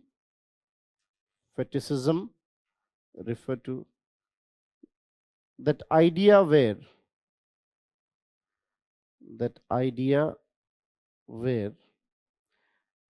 non-living things, जिसको inanimate भी बोल सकते हैं, enema मतलब soul होता है ना, non-living और inanimate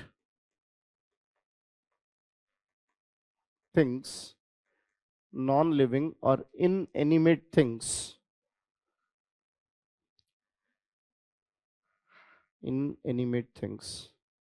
has been provided with mystic explanations,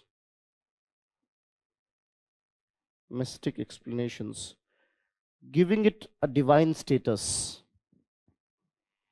Mystic explanations given it a divine status, giving it a divine status.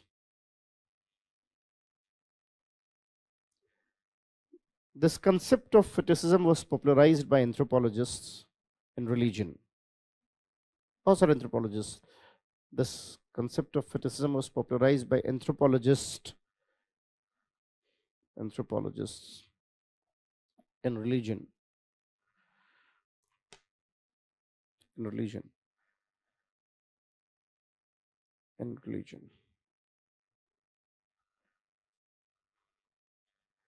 Marx believed, or Marx advocated that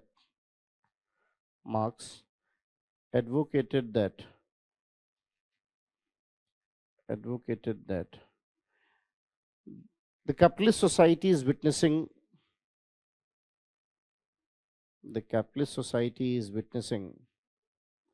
fetishism of commodities.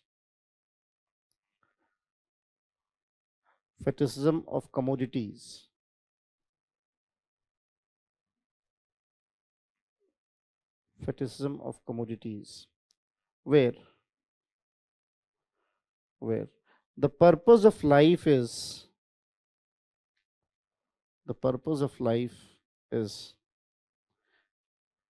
is getting those commodities,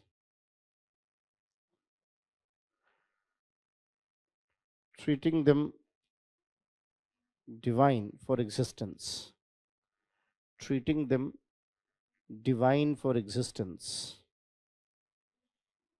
treating them divine for existence, divine for existence, right?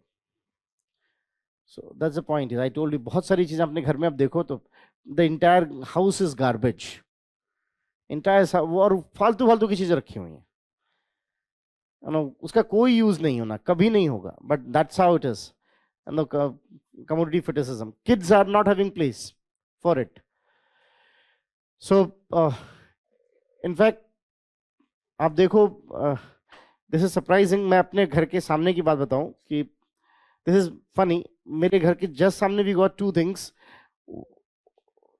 मैं उसी घर में हूं, rented apartment है, rented house है, पिछले 15 साल से वहीं हूं. 3 मकान मालिक बदल चुके हैं. 3 owners has got changed. This is very interesting.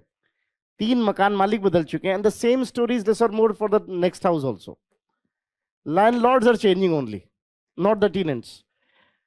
So एक ने खरीदा, I was tenant there. जब दूसरे ने खरीदा तो भाई साहब हमने भी इन्वेस्टमेंट के लिए खरीदा है. And this time he is a gentleman, local Jat fellow from there. And वो मुझे बोलते, डॉक्टर साहब आ जाए किराए के लिए. मेरे को तो आ जाओ, आप देख के लगता नहीं आपका घर है, अपने घर में पूछ के आ रहे हो. I have memories with that house hold.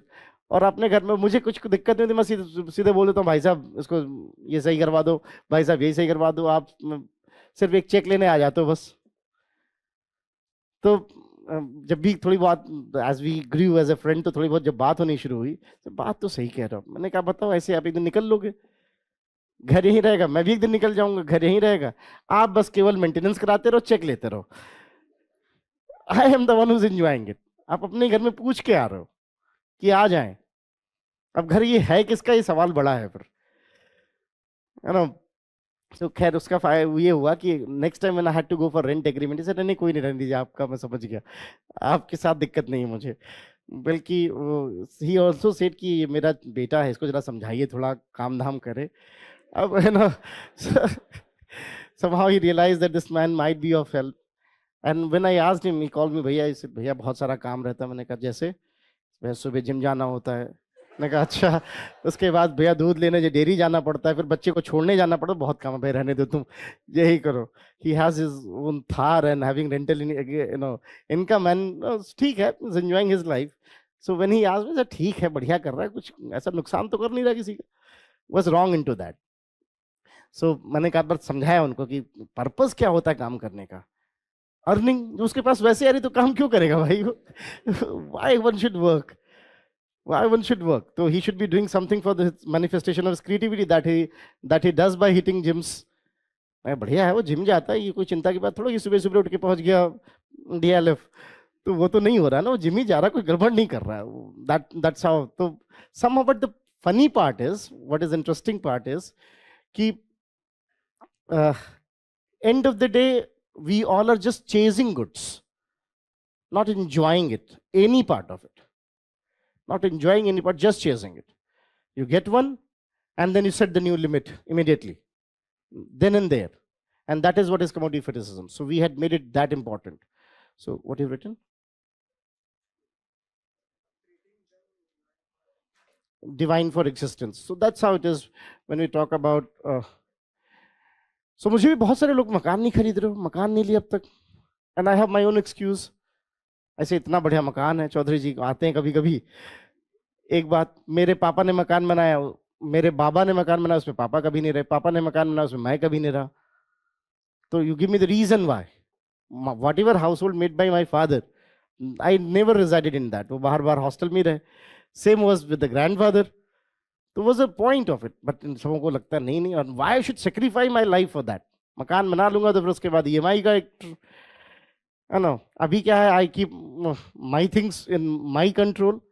I don't have any financial burden, नहीं मन करेगा कल से नहीं पढ़ाऊंगा. But what if I have to pay EMIs? Then this is gone. Another labor alienation is there. I have to work even if I don't want to work. So these things, but we all are into this trap. Whether you like or dislike, we all into this trap. So that's why I gave you the example of iPhone on EMI is a very good example of commodity fetishism.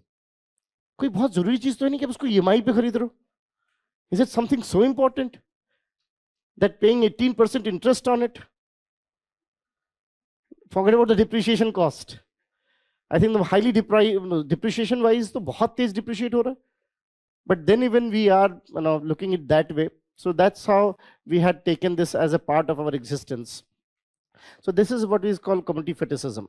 So this was a little about commodity fetishism and how he understood the produce and commodities and all. अब marks ने alienation पे क्या कहा वो यहाँ से लिखेंगे. And then we'll understand also कि क्वेश्चन आता है तो कहाँ पे क्या क्या लिखना है. Now you can give say. So for Marx, alienation is primarily due to, for Marx, alienation is primarily due to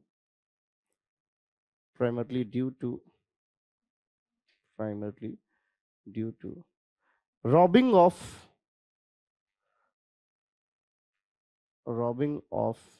the material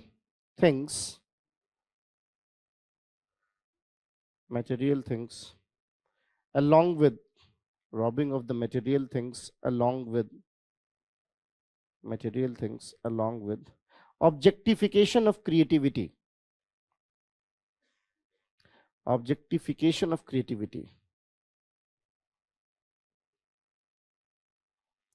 Even creativity का भी objectification हो गया. That's why again, sorry to say, I'll translate no matter how loosely it is, but there's a very good line by Javed Akhtar, and that line is, बाजार में गम बिकते हैं. Look how creativity has been commodity now. बाजार में गम बिकते हैं, बाजार में गम अच्छे दामों में बिकते हैं, बशर्ते कोई जड़ दे अपने गम को सही लफ्जों में.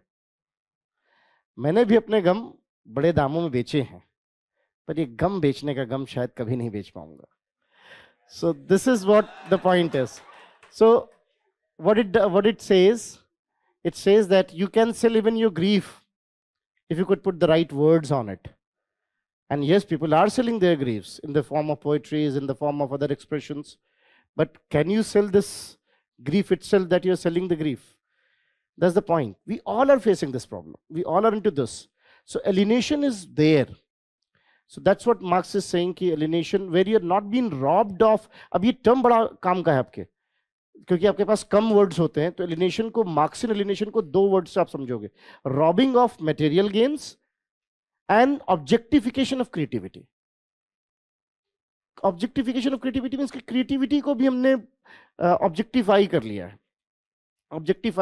People are so अब सोचो, people are making, पता नहीं आप जानते हो कि नहीं, people are making NFTs of their weddings, t-shirts, NFTs बना रहे हैं उसके. Amitabh Bachchan has made NFT of his voice. है, खुश तो बहुत होगे तुम. This was the first NFT by any celebrity. Anil Kapoor has made NFT of Jhakas. आप क्या कर रहे हो? आप अपने expressions का भी NFT करवा रहे हो. You are commodifying it. आप doing NFTs. So non-fungible tokens have been made for it. People are doing that. In fact, I am planning also, I told you that I am planning to make anything to ask as my NFT. But then I think, no, this will be too much of commodification. वैसे ही कम बेच रहा हूँ कि जो है, so this is what the point is, कि when it comes to alienation, it is not only that they are robbing the material gains, they're also objectifying the creativity. And that's why this is what this alienation started with. You can write Marx ही लिख रहे हैं इसको. This alienation started with alienation from nature. This alienation started with alienation from nature,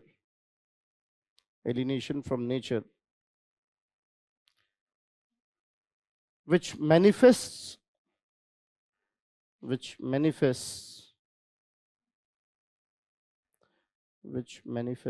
in following four ways. which manifest in following four ways. Four ways. In capitalist societies. In capitalist societies, where in following four ways in capitalist societies, comma, where it is in its worst form. पहले फिर भी कम था. Worst form. As a note, you can write for Marx. Worst form, WORST, worst form for Marx. Degree of alienation is directly related to. Degree of alienation is directly related to higher control on nature. बहुत अच्छी line है ये. Higher control on nature in pursuit of forces of production. Higher control on nature in pursuit of forces of production. मन नहीं भर रहा, Mars पे जाएंगे बता रहे हैं. In pursuit of forces of production, that how much of forces of production I can control. अच्छा, commodity fetishism का I have already given a very good example. You can use that also, like diamond, Kohinoor is a very good example of commodity fetishism. एक पत्थर था, उसको अपने क्या ही बना दिया है.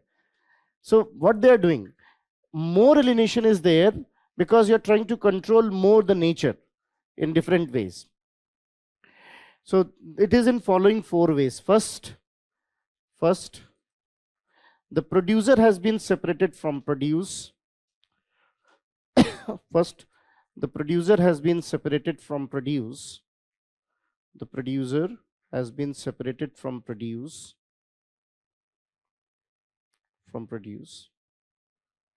Second,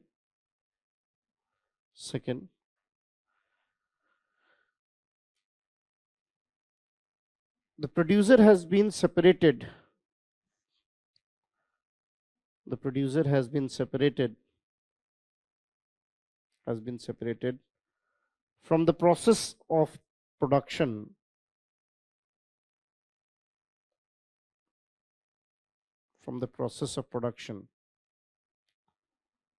Suppressing the creativity.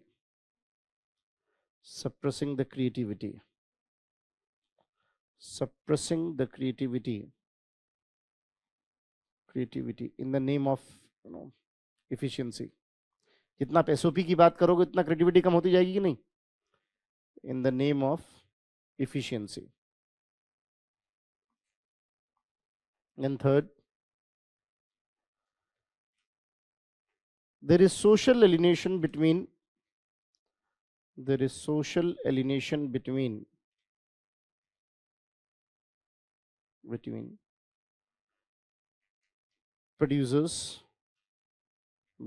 producers due to commodity fetishism.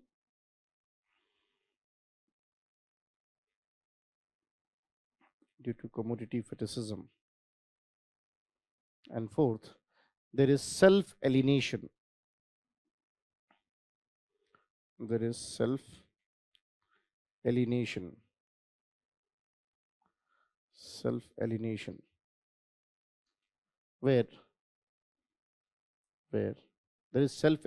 where individual has forgotten.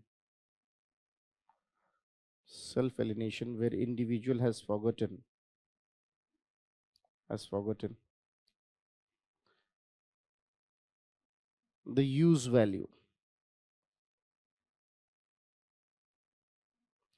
Individual has forgotten the use value. तो अब हम सब हर चीज को ऐसे देख रहे हैं कि जो काम कर रहे हैं इसकी एक्सचेंज वैल्यू कितनी. यूज वैल्यू तो हम भूल ही गए कि भाई मैं आपको बता रहा हूं इसका भी अपना एक that may satisfy my creative self. उसको तो सब we are only looking into this कि कितना इससे आ रहा है, मेरा प्रॉफिट क्या हो रहा है इससे, what I'm getting out of it. That is more important. And as a labor also, when you're working there, your only motive is what? Not the creativity. You're looking into that how much you're getting from there. So your worth is determined by that. That is what is called self-alienation. Again, don't take me wrong on this, but It happened to me other day कि एक student मिलने आया था way back, और it took time more than expected. I stayed, we almost discussed for almost 2.5 hours or something like that. What came in my mind, यार इतने में तो क्लास निपट गई होती. That time I realized, oh, this is what Marx is talking about. Honestly मेरे दिमाग, मुझे ये मजा नहीं, ये दिमाग में नहीं कि I talked to him, we had some very good conversations, I may be of help, ऐसा भी कोई काम भी नहीं था. यार इतने में तो क्लास निपट गई थी भाई. एक दिन की दिहाड़ी थी. Dihadi is the daily wage. Now look, this is something which is talking, if I say honestly, this came in mind. So this is what, where the self-alienation is. अब मैं भी अपने आप को खुद ही ऐसे ही वैल्यू करता हूँ. खुद ही वैसे, you know, so they had made us that way. We all had become that way. We all are becoming that way. So this is how we got. अब लोग कैसे कहते हैं कि यार तुम्हें पता है मुकेश अंबानी का 1 रुपया गिर जाए, 100 रुपया गिर जाए तो उठाएगा नहीं, उसका नुकसान हो जाएगा, पता नहीं क्या क्या. अब इस पे कितना absurd आर्गुमेंट है. How absurd this argument is. ऐसे बहुत सारे ऐसे काउंटर आर्गुमेंट सिंपल रहने देते हैं. So this is how people are talking about even self alienation. So this is how we got 4 folds of alienation. So अगर आपसे क्वेश्चन पूछते हैं सिर्फ Marxian alienation में, तो you don't have much of scope to write about use value, exchange value and all. You have to shrink it in that commodity fetishism. Don't explain that thing. If they ask commodity fetishism, then you have to explain the entire of it. What is the use value? What is the exchange value? What is commodity fetishism? But if they're asking alienation, you start with the Feuerbach and you come directly to what Marx has said and how it has started with what is called, where they are being not materially robbed, but objectification of creativity and the 4-fold of alienation. That is what you have to say. If you want to add, Hegel ने भी इस पे थोड़ी सी बात की थी self attainment की, वो उसको भी कोई चाहे तो just to add the names can say, because Hegel has also said that purpose of life is self attainment, which is missing. Marx believed it is missing in the modern context. But after, when it comes to alienation, this idea of alienation was debated by many thinkers later on. बहुत सारे लोगों ने इस पे debate किया फिर कि जो मार्क्स का कंसेप्ट ऑफ एलिनेशन है ये कितना सही कितना गलत. In that, so you can say critical evaluation of alienation, that kind of thing. इस पे पहले कुछ सुन लेते हैं, then we'll talk about. In that the first was what Karl Marx itself said, that alienation is in form of separator, what's called producer has been separated from the produce. Second is the producer has been separated from the decision of production. Third is social alienation, and fourth is self-alienation. In this context, we got even other people like Weber. Max Weber himself highlighted that this idea of alienation is not only for labor. This idea of alienation is also for even the so-called bourgeoisies and the capitalists. So alienation is not only confined to the laborers, it is also for bourgeoisies and the rich, the owners. How? Because what is happening? Marx said that they are being separated from the decision and all, but Weber is saying something else. According to Max Weber, the modern society is characterized by rationality. And the idea of rationality is for sake of what? Efficiency. So we are trying to be rational. We are trying to do things for with efficiency. But Marx, the Weber is asking now, what is the rationality of the rationality itself? What is the profit of profit? You say, I'll do this, I'll have this profit, I'll have that. What is the profit of profit itself? Why you're taking this efficiency so seriously?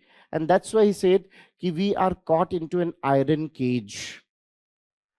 We had made a cage. Bureaucracy is something which is called as also. So in the name of efficiency, what has happened? Because we all are into an iron cage. So in this iron cage, everyone is sufferer. Not only the laborer, even the owners also. Because in pursuit of efficiency, what is happening? That we are too much after efficiency, forgetting this, that ultimate life or ultimate objective of life was what? Obviously, ultimate objective of life was not efficiency, it was to live. And in the name of being rational, that's why he himself questioned the idea of rationality itself seems irrational. You are saying, I'll do this, I'll got this profit. Well, what will you do with that profit then? Remember that is a big question. What you'll do with this profit then? So you might have seen that advertisement also, very good advertisement. A fellow was sitting there on the university stairs and enjoying some drink, some Coca-Cola kind of thing. I think it was Sprite. Enjoying that drink. Another fellow came to him and said, boss, what you're doing, you should take this brand. He said, what will happen with this? You will be popular in the college. What will happen with this? People will roam around you. What will happen with this? You will be enjoying life. He said, what I'm doing now? So why to have this longer cut? Why to have this longer cut? So what is the idea of rationality? How rational is the idea of rationality itself is a question. How rational is this idea of rationality? And that's why Weber believed this alienation is inherent in capitalist setup. It has nothing to do with the owner and non-owners. It's for everyone. Because we are caged into an iron cage where we are too much after rationality. So this much of overemphasis on rationality had made all of us. So when we talk about rationality, when we are thinking everything logically, calculating every time, what is the ultimate objective? Why we were doing all these things? We were doing all these things for better life. And the life itself has been sacrificed for sake of this. So is it efficiency for life or efficiency at the cost of life? And this is what is happening. And that's why Weber believed that this so-called over-rationality itself is counterproductive. And alienation is something makeup of the modern capitalist society. Almost similar thing has been said by C. Wright Mills. Remember C. Wright Mills? C. Wright Mills gave a similar explanation, almost similar line. And that was what is called service industry. If you see the service industry, modern service industries are characterized by what? Service industries are now characterized by what C. Wright Mills says, prostitution of the personality. So what is prostitution of the personality? Look what happens in service sector. When you call that fellow on Airtel and someone, he might be feeling irritated on your questions. But so when you ask the question, maybe I'm not liking it. Nice question.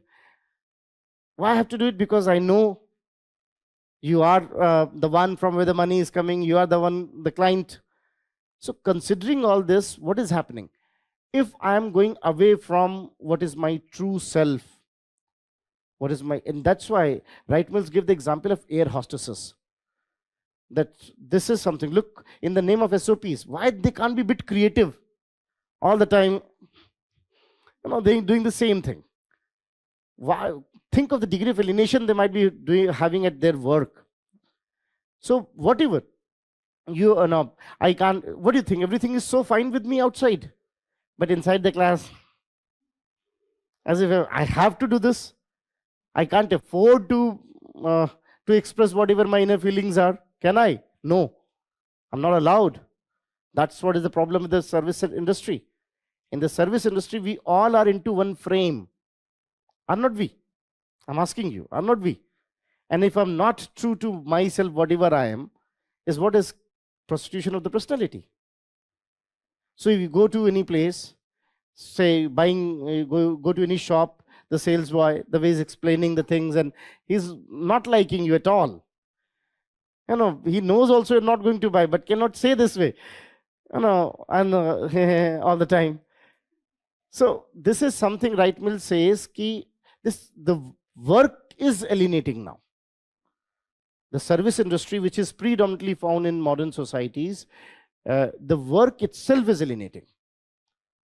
And it is why, because in the name of service industry standard operating procedures, what we are leading to? We are leading towards what is called prostitution of the personality. It's a wonderful phrase he has used, prostitution of the personality.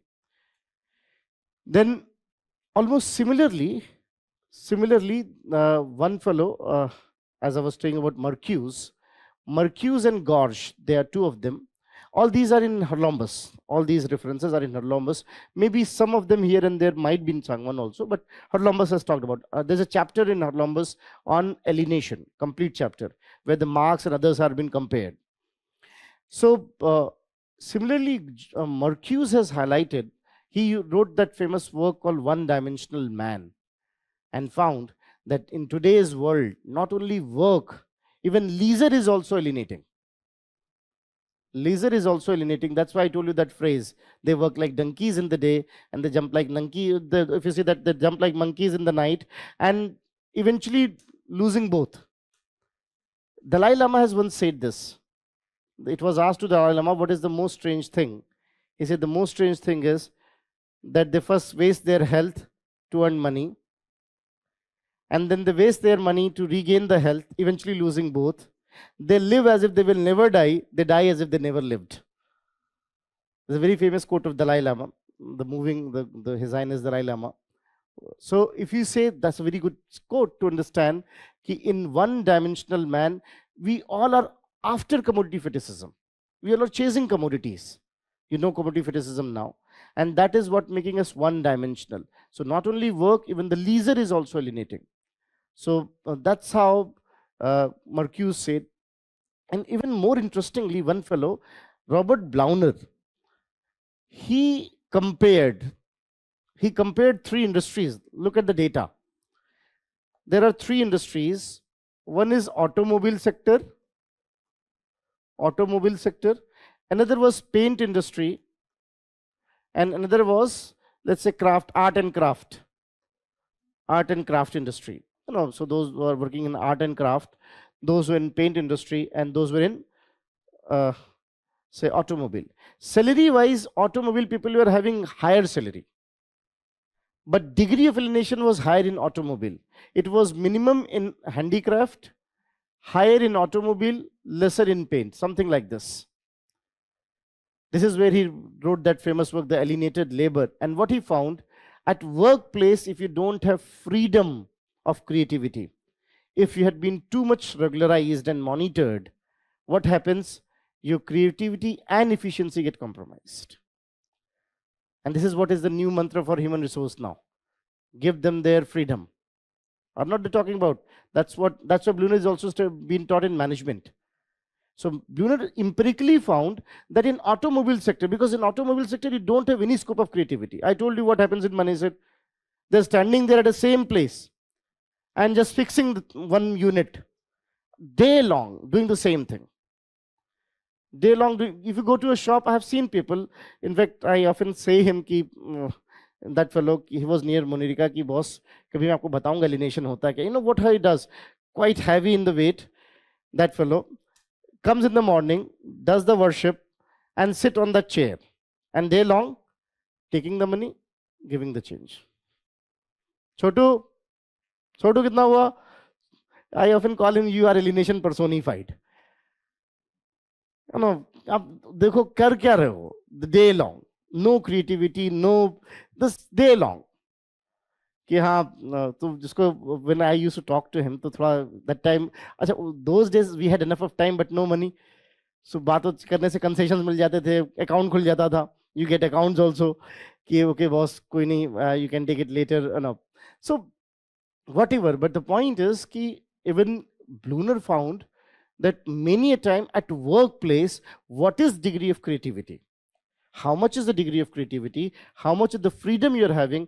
That determines that how much of alienation will be there. And that's why degree of creativity was inversely proportional to alienation.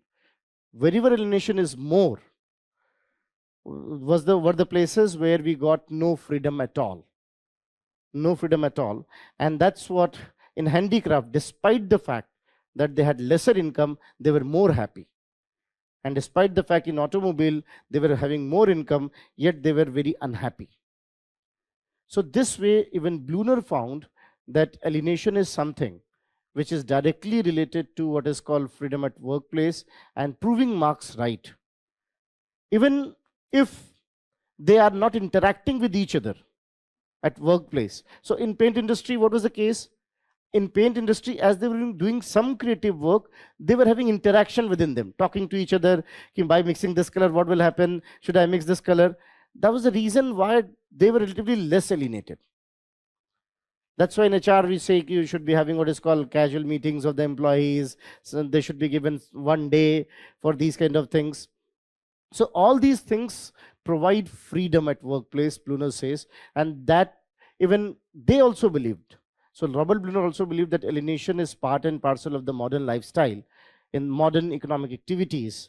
And when Marx was confining alienation to only laborers, that is wrong. Now it all depends that what kind of workplace is, it all depends what kind of degree of freedom or the scope of creativity they have.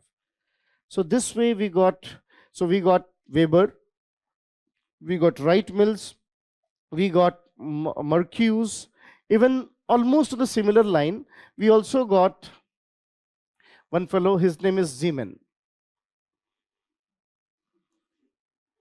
And Zeman, what happened? Some message? Acha, all right. Paytm karo, huh? So Zeman found that how the lack of decision making, what you call powerlessness. So powerlessness, lack of decision making, alienation is also rooted into all these things, whether the producers have freedom of decision making or not. So if the producers who are actually involved, actively involved into the production, if they are not having freedom, it leads to alienation. So powerlessness, normlessness, even normlessness also lead to alienation. This is something where we'll get closer to Durkheim idea of anomy. Sometimes normlessness, if we don't know what to do, also creates a state of alienation. What to do, where to go, what kind of thing, what alternatives do I have? So normlessness, powerlessness, these are also the sources of alienation. And all these are empirical studies now. Marx was saying in a macro view. These people has empirically studied. So when I'm saying Bluner, when I'm saying Zeman or Glintus, they have empirically studied that how if there is alienation, if there is normlessness, if there is powerlessness, if there is no freedom to them, that all leads to alienation. So these are empirical studies which even Harlambus has highlighted and many others are highlighting now in management. So Weber was saying more into theoretical way, but after that, be it Marcuse, be it Wright Mills, be it let's say Bluner and this Zeman, they all are saying it on the empirical basis. They conducted research, they went to the industries, they highlighted the data and found that how alienation is something which is inherent if there is no freedom at workplace, if they are not participant in decision making. In fact, that's why in HR, now we have a theory also that says, even if you're not listening to them, pretend as if they are the stakeholder in decision making. Ask them at least. So this is what sometimes people ask you, batao, what do you think? You have already made up your mind what you have to do. Yet you ask them. That gives them the feeling as if they're the part of the stakeholder. And then you somehow convince them why this decision would be better. So taking them on board will make them less alienated, has been found by Gintis, which is again another very important theory in management, which says that always take stakeholders on board. No matter whether you're accepting the decision or not, they should feel that they were part of it. So this is how we got, when Marx was talking about alienation, when Feuerbach was saying, Feuerbach's alienation was more a kind of psychological concept, that you got alienated from nature, and that's why this problem is coming. Then Marx has used it by using, that when he get the idea of commodity, then you go, alienation was from, the producer was separated from the produce. Then producer was separated from the decision on production. And then there was social alienation and there was self-alienation. But then there were debates, because whenever a question is asked on alienation, many a time it was supplemented by another question, what others have to say on it. So Weber believed alienation is part and parcel of the contemporary societies, because the idea of rationality itself is irrational. Over rationality is not good. That's why it's important. Sometimes be a bit childish also. Don't be all the time all calculative. Be a bit childish. It's needed. The so-called wise people should have some innocence also, if they really want to have quality in life. So this way, it's important that over rationality is dangerous, said Weber. Wright-Mills' explanation was an eye-opener. What is called the entire service industry is alienating by its nature, because it is nothing but prostitution of the personality. The way it's the behaving, the way standard operating procedures are there. So this is how we got this idea of Wright-Mills. Then we got Bluner. At least these three names must be there, because each of them are having one corresponding thing.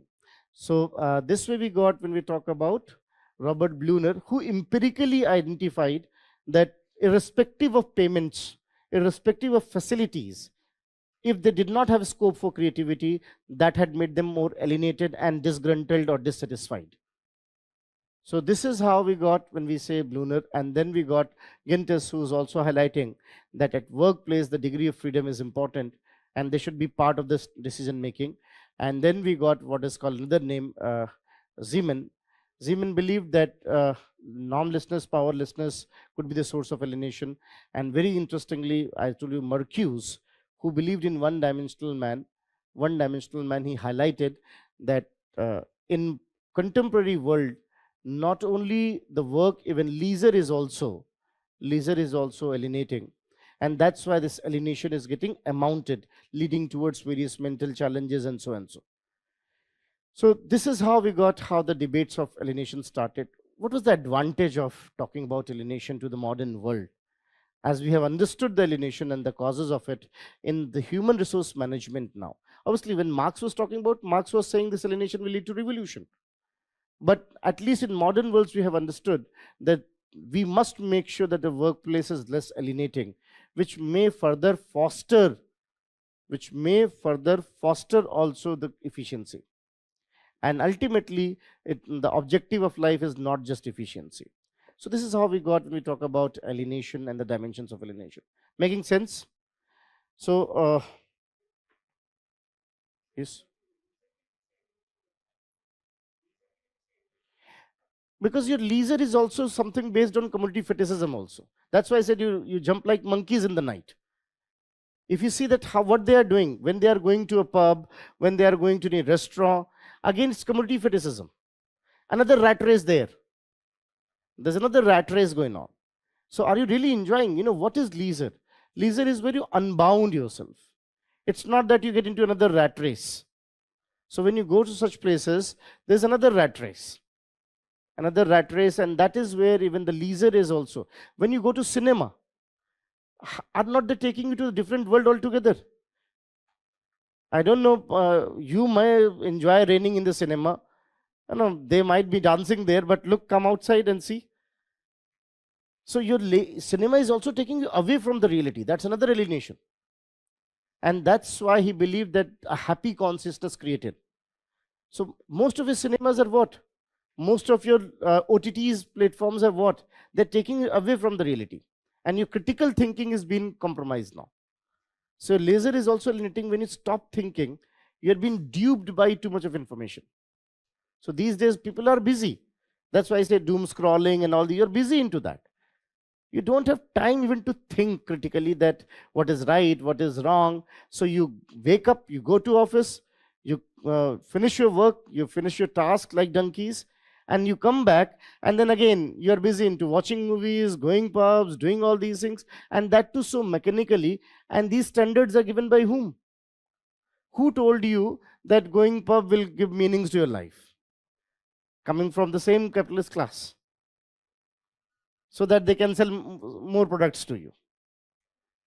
So you think, no, what is good leisure? Let's go for weekend. That means standing in the queues, in the parking. This is what weekends are. Let's go to hills for unwindings. Hours of traffic jam. And people are, for excursions, in the name of excursions, look, how rigorously they are planning. We'll do this, we'll do this, we'll do this. No, that's like kabaddi. Go and touch and come back. This is what it is. Are not they? So your leisure is also alienation. Technically, a leisure is when there is no aim. You are flowing with the things. But again, they got material aspects of it, because you have to, if you go to weddings, if you go to any place, you're more busy in making stories, making money for Zuckerberg. Are not you? Instead of enjoying that moment, you're more interested that other must know I'm better than them. So isn't what they are doing? So this is how we got when we talk about this idea of how even leisure, because this question was how, when Marcuse is saying leisure is also alienating, how leisure or say leisure time is also alienating. This is what he found. And that was a one-dimensional man, all the time thinking what is called in the fetish of commodities, treating that achieving this. So your Insta story is the new fetish. No, somehow I have to make stories, that how it is. So this is how we got when we talk about this idea of alienation. Making sense? Today I'll wind up it here because time is almost up. In the next class, we'll write this critical evaluation part, because we have written alienation, the critical evaluation part, and then we'll move towards what you can say, what is class struggle and the overall evaluation of marks in 21st century. And after that, we'll start a milder theme.